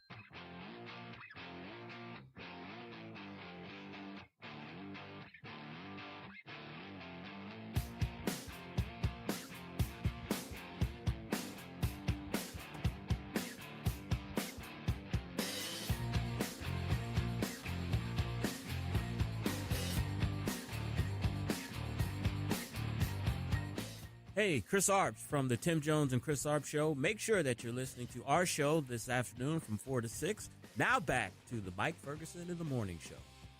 All right, public safety is actually not just about police. Yeah. Okay. I think a lot of times we think public safety, we're talking about, okay, what are we doing with funding with law enforcement and equipping law enforcement? And that's a huge part of it. There's no doubt about that. But it's also about how crime is dealt with after the cops find the bad guys. Alleged bad guys, because they haven't been convicted, so I have to say alleged. Yeah, when the courts and the judges won't hold them accountable, you're just making it worse for the police officers. So we had a change a couple years ago in the St. Louis County Prosecutor's Office with Wesley getting elected to Congress, and Melissa Price Smith is the county prosecutor, as I'm sure that you know, and she joins us right now. Melissa, appreciate you giving us an update here. I'm looking over some of the notes as far as what's been added and tweaked and updated in the office. And the first thing I'm looking at is reinstating the violent crime unit. And my first question is, you mean there was a time we didn't have a violent crime unit in a suburb of St. Louis? Good morning. Thanks for having me. Yeah, I was sworn in January 3rd, 2025 in the morning. That afternoon, first thing we did was reinstate the violent crime unit. The significance of that, when police officers come in to apply on a charge, they have to meet with the prosecutor. They have to apply on the charge, show what evidence they have. A prosecutor has to be available to do that. You don't want a case like a violent crime case to sit 3 days, 3 weeks, 3 months before a prosecutor can get to it.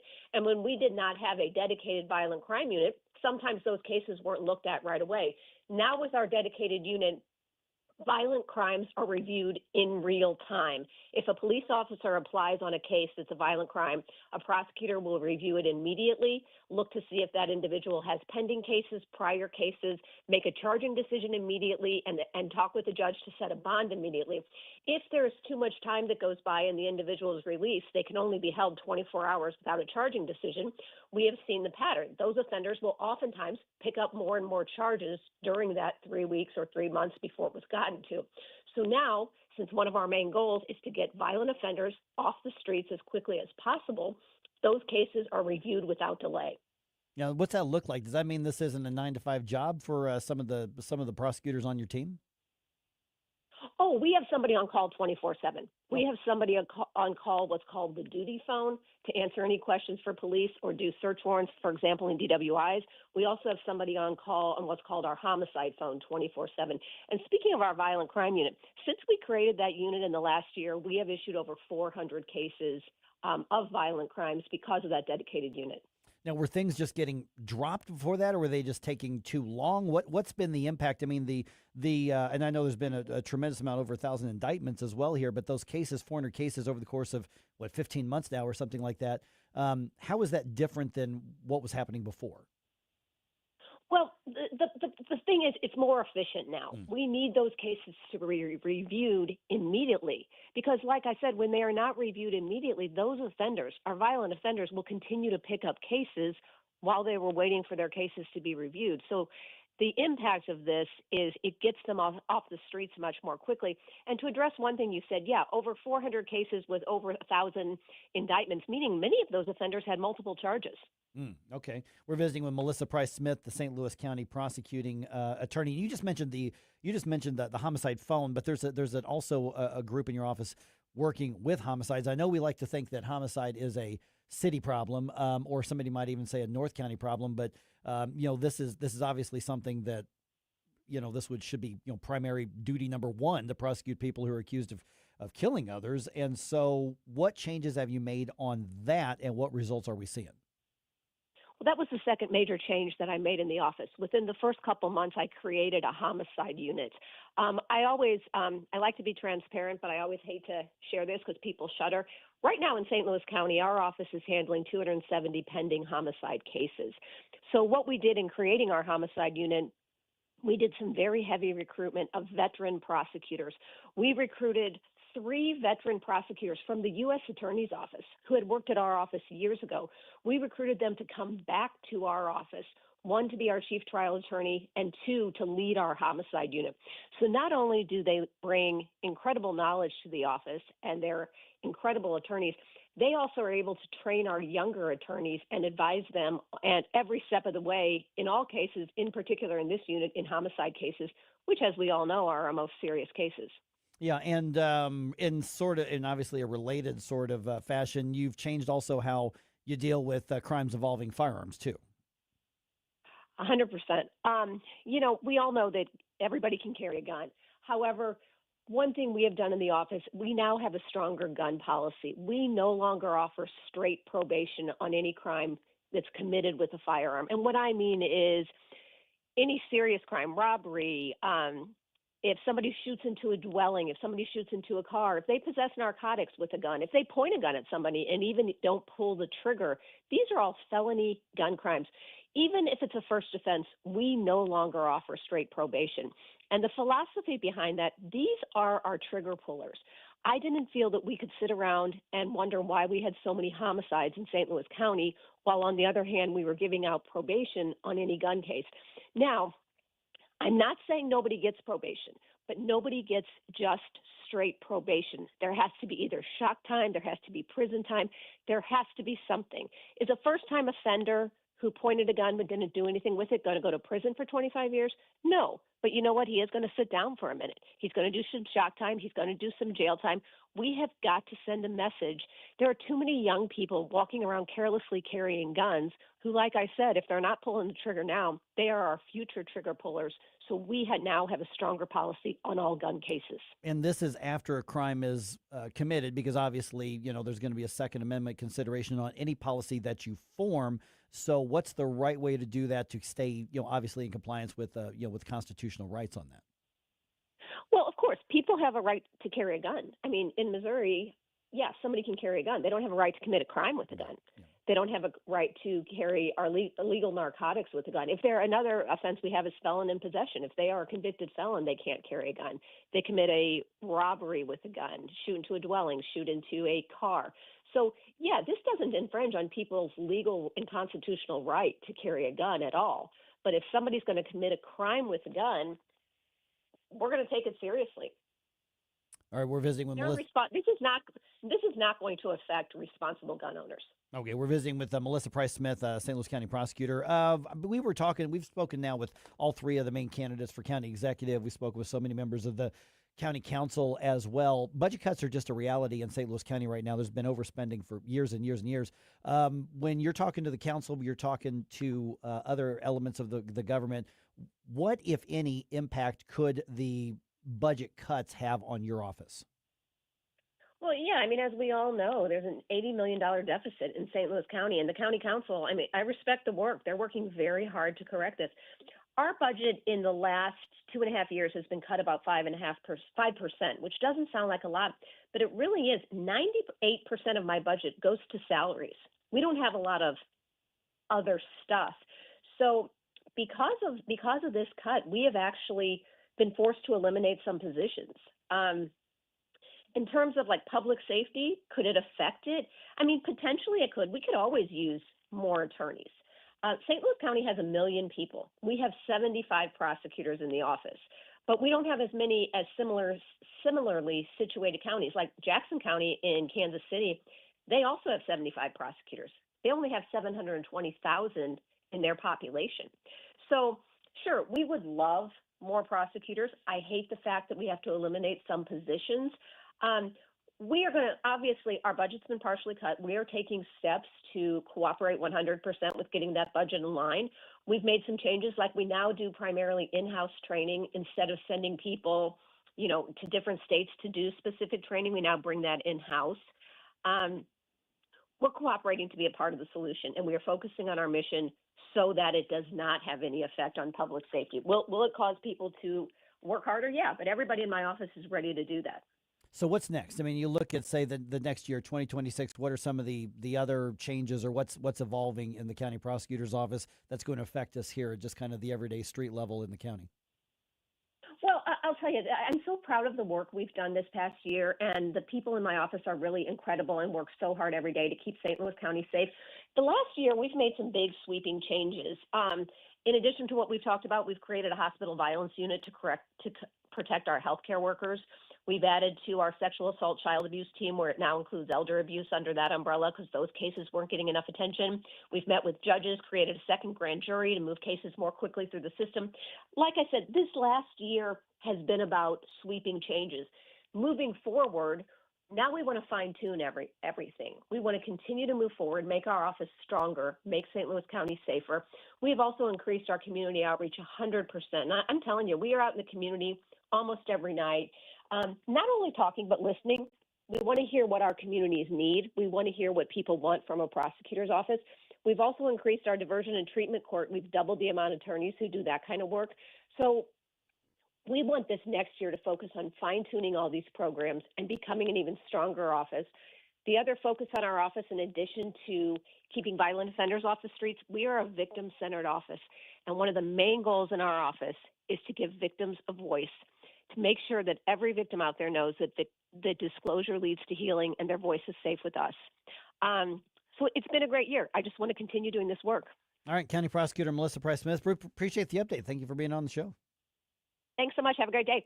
All right. Our friends over at Reach Reproductive Health, this week on Thursday, they have a really special luncheon that's happening. And this is specifically to do a couple things. One, connect those in the pro-life movement around the state, but really around here in the St. Louis area, and connect that effort with churches and ministries right here in St. Louis.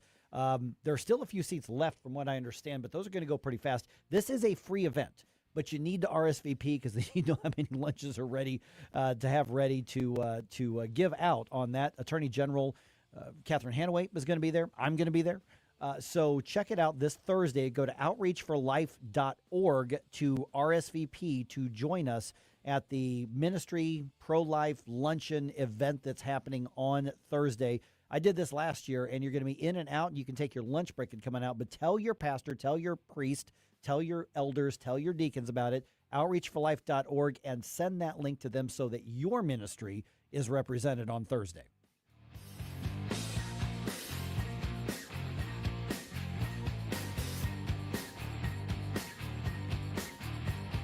Mike Ferguson in the morning. It's a cross between Socrates and Dirty Harry. On News Talk STL. From the Michaels Flooring Outlet Weather Center. Meteorologist Chance Gotch with your first alert forecast. We're going to continue to track scattered showers and storms today. Highs into the upper 50s, then into Wednesday. First alert weather day, seeing the potential for strong to severe storms from 11 a.m. towards 6 p.m. as we head towards the afternoon, early evening hours. Hail and stronger winds going to be the primary threats within that system. We'll see temperatures continue to rise throughout the second half of the week, eventually going to be looking to top back out towards 80 degrees into Friday, then more widespread chances of showers Saturday. From the First Alert 4 Weather Center, I'm meteorologist Chance Gotch. Fox News commentary with Brian Kilmeade next. When I started skiing, I didn't think about setting any records. When I won my first race, I didn't think about how many more I might win. So when I made it to the top of the world, it never crossed my mind to stop. Being the best isn't the same as being your best. There are no shortcuts to the top, so find the people who help get you there. I'm Michaela Schifrin, and that's what Team Stiefel means to me. If you're an advisor or an investor, choose Stiefel, where success meets success. Stiefel Nicholas and Company Incorporated, member SIPC and NYSE. Past performance is no indication of future results. Investing involves risk. Consult a financial advisor before making any investment decisions. Here's Brian Kilmeade. Iran has been a problem for the better part of 50 years. Let's flash back to 1979. Iranian students seized the U.S. embassy over in Tehran. 52 Americans kept for 444 days. Then, under the new leader, Ayatollah Khomeini, made it clear we were the #1 enemy. And in 1983, they proved it. Iranian-linked militants via Hezbollah bombed U.S. Marines. They killed 241 service members. In the 90s, we had proxy wars and tensions over sanctions and nuclear disputes. Cue the 1996 Khobar Towers bombing. That killed 19 Americans over in Saudi Arabia. Fast forward to 2002, President George W. Bush identifying the nation, Iran, as part of the axis of evil. We've tried talking to Iran in the past. Donald Trump knows that, and he knew it all along. Along with the Israelis, though, they took action. The only thing that country of Iran seems to understand is direct military contact. For more commentary like this, go to foxnewspodcast.com. Looking for a hardware store that treats you like family? Welcome to True Value Schneider's Hardware, your local gem in Old Town St. Peters. For over 100 years, we're proudly serve you St. Charles County, providing everything from lawn and garden supplies to plumbing and electrical. Need a bolt or fastener? We've got you covered. And don't forget, we're a steel dealership. Whether you need sales, parts, or service, ask for Charlie or Jerry when you come in. We're here to help. Call 636-278-4461 or visit us online at truevalue.com/Schneiders. If you turned 65 recently like me, it's important you find a Medicare Advantage plan that gives you the coverage you're looking for. But finding one can be difficult. The best thing I did, and I suggest you do the same, is call a licensed insurance agent and let them walk you through your Medicare Advantage plan options. There are so many benefits you have access to, so make the call now and let the representatives explain everything to you. Our licensed insurance agents can offer you a variety of Medicare Advantage plans. Plus, the call is free, the information is free, and there's no obligation to enroll. We're here to make it easy for you to select a Medicare Advantage plan that may work for your needs. Finding a Medicare Advantage plan can be easy if you do what I did. Make a quick call right now to learn more. Thank you. 800-439-7851. 800-439-7851. 800-439-7851. That's 800-439-7851. If you have a phone, you have a radio. Yes, I listen on my phone. Download the all-new News Talk STL app. Love the all-new News Talk STL app. It is awesome. And listen anytime. Love the News Talk STL app. Anywhere.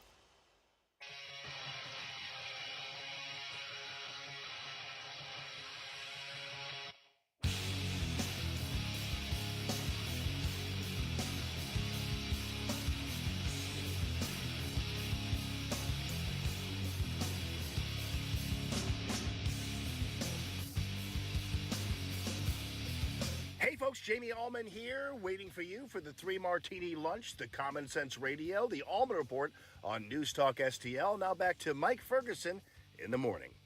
All right, let's get a quick look at what's happening around the region, the state, the world, country. Okay, so America, we're there. We're in Iran.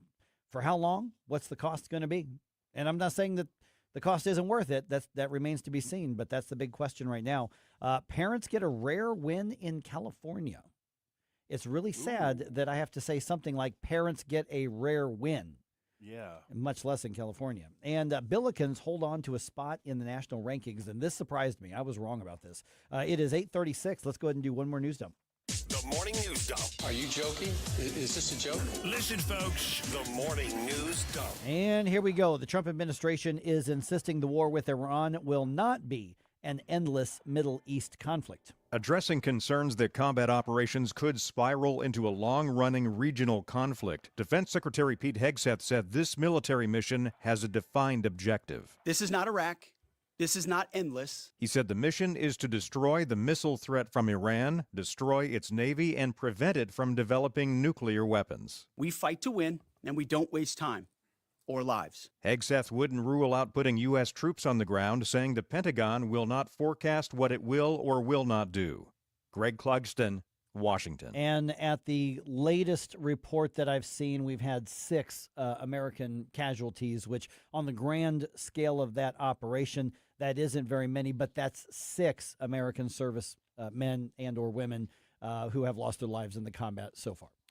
Yeah, and some of the rhetoric that's come out, some of the explanations that have been coming out, it's kind of hard to paint a fully accurate picture of what the timeline of these events could be. President Trump did say that he right now is anticipating it's going to be 4 to 5 weeks, but he's willing to prolong it as long as it takes. I know right now it's been updated that the U.S. Embassy in Saudi Arabia is issuing a take warning shelter for imminent missile strikes. So clearly the region around that area is going to be pulled into this as well. It's a powder keg, yeah. And I just hope that the U.S. feels the least of the brunt of this attack. All right, so obviously there's a lot of political debate over it. Generally speaking, Democrats and a few Republicans objecting to the attack. Republicans basically, for the most part, getting in line with President Trump. One of the exceptions is Senator John Fetterman. He was on Hannity last night, and he was calling out his fellow Democrats, not even necessarily for disagreeing with the president, but for what it seems to me as he's calling them out for basically doing it for tribal reasons, not necessarily for principled reasons. If you really believe that they should never acquire these kinds of nuclear weapons or these kinds of longer range kinds of missiles, and if somebody decides to do that and make sure that that's not going to happen, why can't we all just acknowledge that that's a good thing? See, and this is one of those areas where right now the Democrats, most of the Democrats just look frankly, silly. But then again, we've seen the antics to where, it's like a joke I saw, if Donald Trump, cured cancer, then, he would be protested by the left because he put doctors and researchers and nurses and cancer hospitals out of work.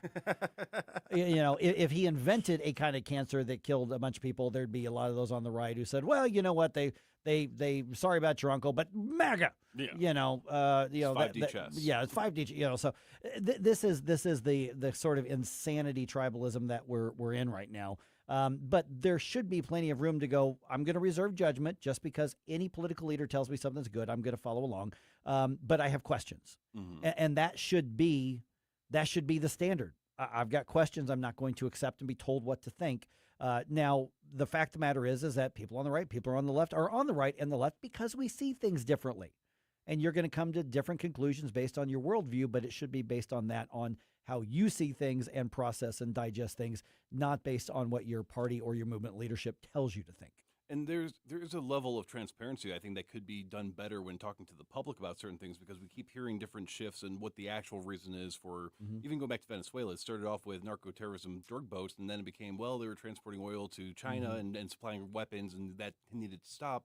You can explain to the people the actual intentions and causes for something without it being used by our enemies to predict our movements, I feel. Yeah, I mean, and to leave some room for, like, for instance, you can't take everything off the table right away. I mean, maybe we're done in 3 or 4 weeks. If that case, then I think you declare this a success, assuming Iran is set back another 5, 10, 15, 20 years, knowing that probably 5, 10, 15, 20 years, there's going to be something else that happens as well. But if it drags on and on and on and on, I mean, then we got a whole other set of problems here. Absolutely.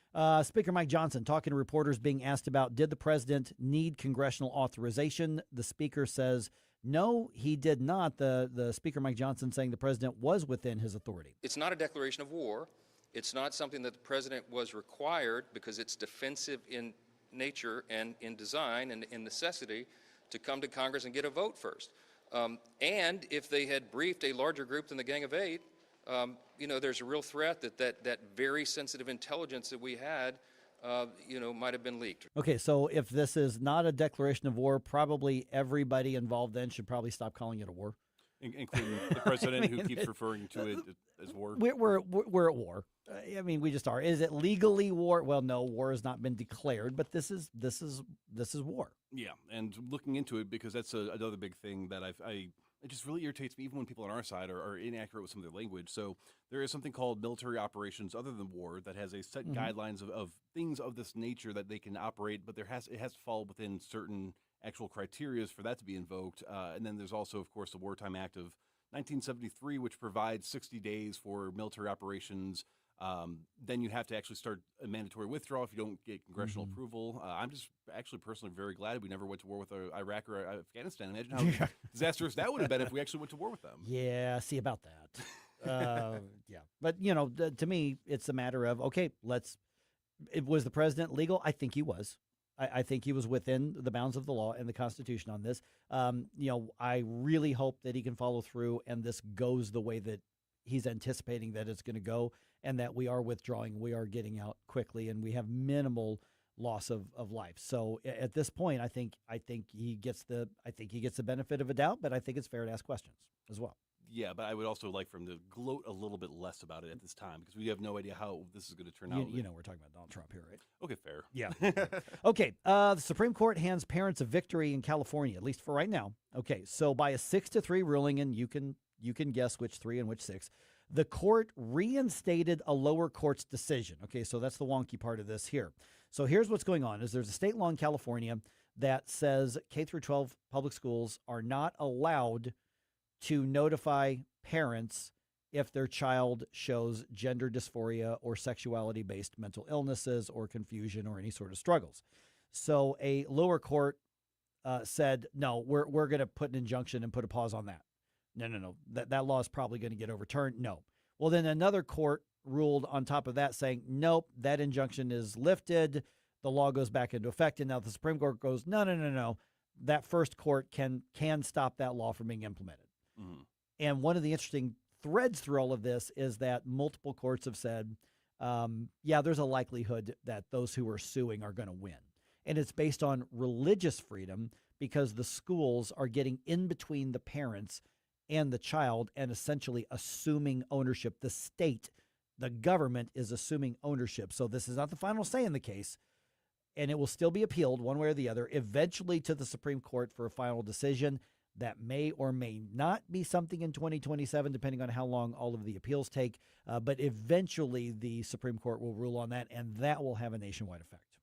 It's still very interesting, though, that the pro-parent side of things actually got ruled on in this way. I think that hopefully that's a good sign of more rational people maybe being in charge of these laws and these policies. But ultimately, anything that deprives a parent's right to have knowledge and interaction with their children of what's going on in their child's life should just not be enforceable by law anyways. The pro-parent side of things shouldn't have opponents in the government. Yes.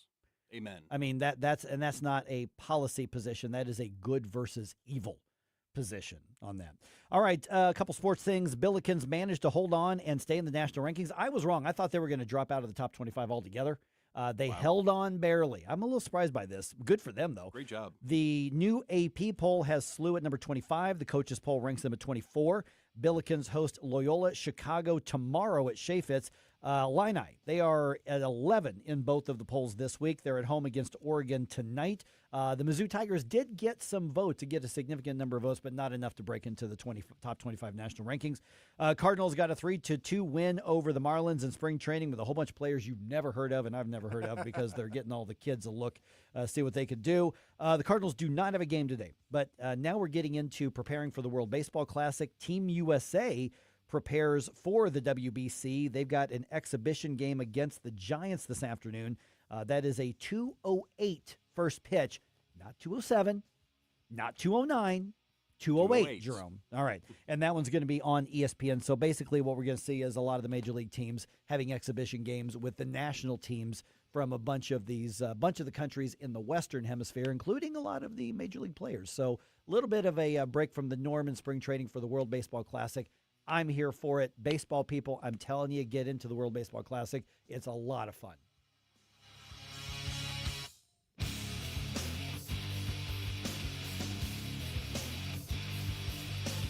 Mike Ferguson in the morning I just want to say to the men of this country, just shut up and step up. on News Talk STL. Your business moves fast. PRI Global keeps it moving smarter for almost 30 years, delivering top tech talent to help companies grow stronger, custom applications, simplifying your operations, securing your data, modernizing your business from the cloud up. And with Prismatic, you're going to get real-time insights, automated workflows, people, process, platform. PRI Global delivers all three. PRIGlobal.com. Tim Jones and Chris Arps in the afternoon. Patrick Toohey, he is senior fellow with the Show Me Institute. You can say it's schools, you can say it's crime or the perception of crime. Those are legit, but, St. Louis needs fewer reasons for people to leave, whatever they are. And even if the 1% tax isn't the top reason they leave, it's not keeping people in. And St. Louis needs to be competitive with the municipalities around them. Tim Jones and Chris Arps. Weekdays at 4 on News Talk STL. License number GL250000615. Hey, it's good to see you. Two sounds that can wreck your sleep. A drip and a toilet that won't stop running. Drip, drip, all night. Good news. We're doing plumbing now. Same folks, same care, same we do it right. Leaky faucet, running toilet. Or a stubborn clog. Call Grasser. Electric and plumbing, the Grasser way. Green is always Grasser at GrasserHomeservices.com. Colombo and Company. On Tuesday, we'll get you the latest info on what's happening with Iran, and we'll be joined by Crane Durham from NothingButTruth.com and Susie Moore from The Morning Show and Red State. Live and local, weekdays at 2 on News Talk STL.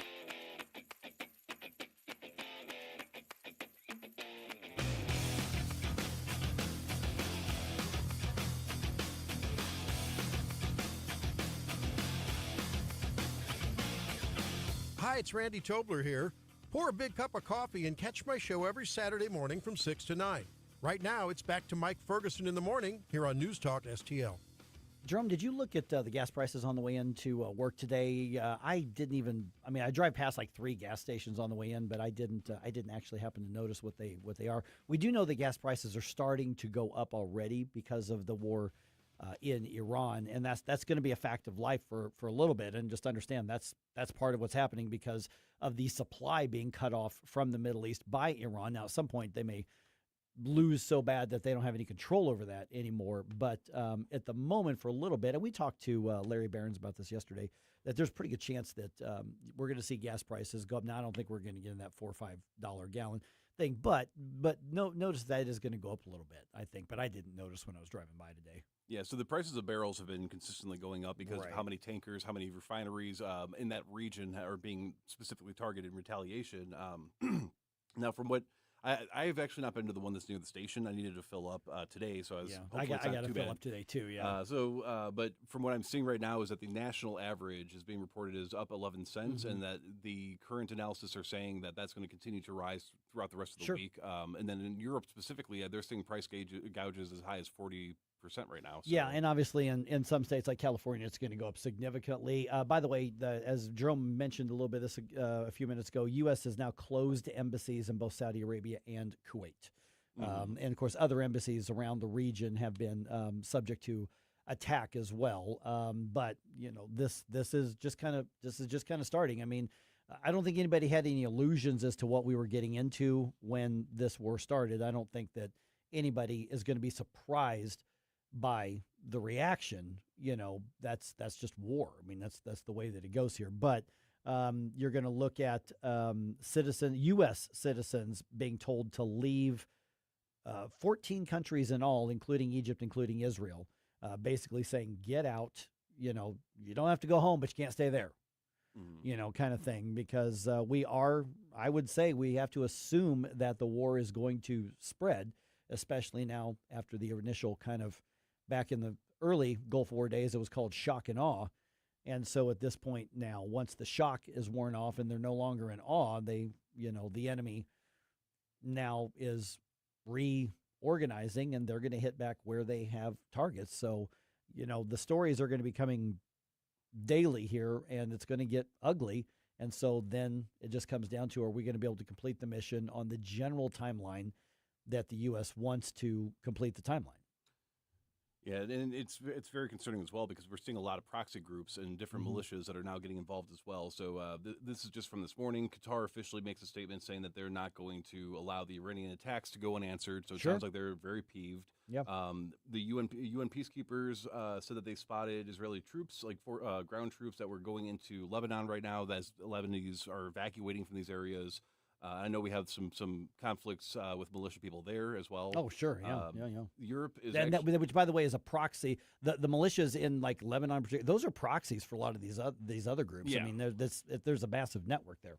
Europe, about 30 minutes ago, they have declared that they are doing what they can to evacuate as many Europeans from the Middle East and other areas as well right now. So. The issue, though, is, again, airspace is not very safe. There's still drones and missiles being fired in all directions, both from Iran, from Israel, from I think Saudi Arabia is getting prepared to do something of that nature as well. Russia is talking about getting involved, trying to actually be a broker for, I guess, peace, ironically. Yeah. Ukraine is Ukraine is offering to assist in anti-drone defenses for the UAE. So it really does not seem like, even if our engagement somehow miraculously comes to an end in 4 to 5 weeks and we did what we promised we were going to do and that was that, it definitely sounds like this is going to continue to escalate. Right. I don't see a way where Iran is able to make up and apologize for all the there's no done. And here's the thing is, we a lot of times will look at the players on the chessboard and we'll say, well, this is about the economy, this is about oil, this is about countries trying to do the best thing for their people, even if it's a different. Well, that's not what's happening in the Middle East. When you get the Islamic regimes on here, they don't care about their people. They don't. What they care is about world domination through the militant Islam. And we don't see the world the way that they see the world. Thank God. Because to them, human lives are the expendable resources in order for the global jihad. And a lot of times we don't do ourselves any favors when we assume that they fear deaths and they fear their people being angry at them, that they fear being unpopular, that they fear loss of life. They do not. They themselves don't care about living to see, some victory in a 100-year plan. There's a pundit named Brigitte Gabrielle, and she wrote a couple of books years ago. One of them is just called Because They Hate. Now, she was the nightly news anchor in one of the Middle Eastern Arabic-speaking news networks for years. And she was actually from one of the few Orthodox Christian areas of the Middle East. And she lives in the United States now, and she does a lot of speaking around college campuses, and she's very conservative. But I remember being struck by her book probably 20 years ago, called Because They Hate.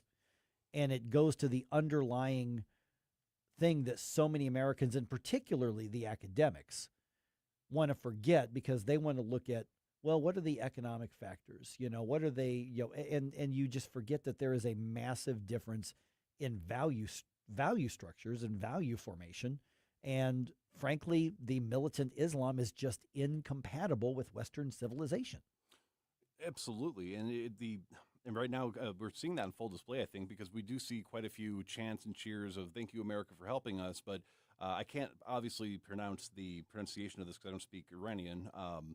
But there have been confirmed sources from people that are in Iran that are posting their own social media clips in different Telegram sources with massive, like streets full of people still chanting "Death to America, we will not surrender, we will not give up."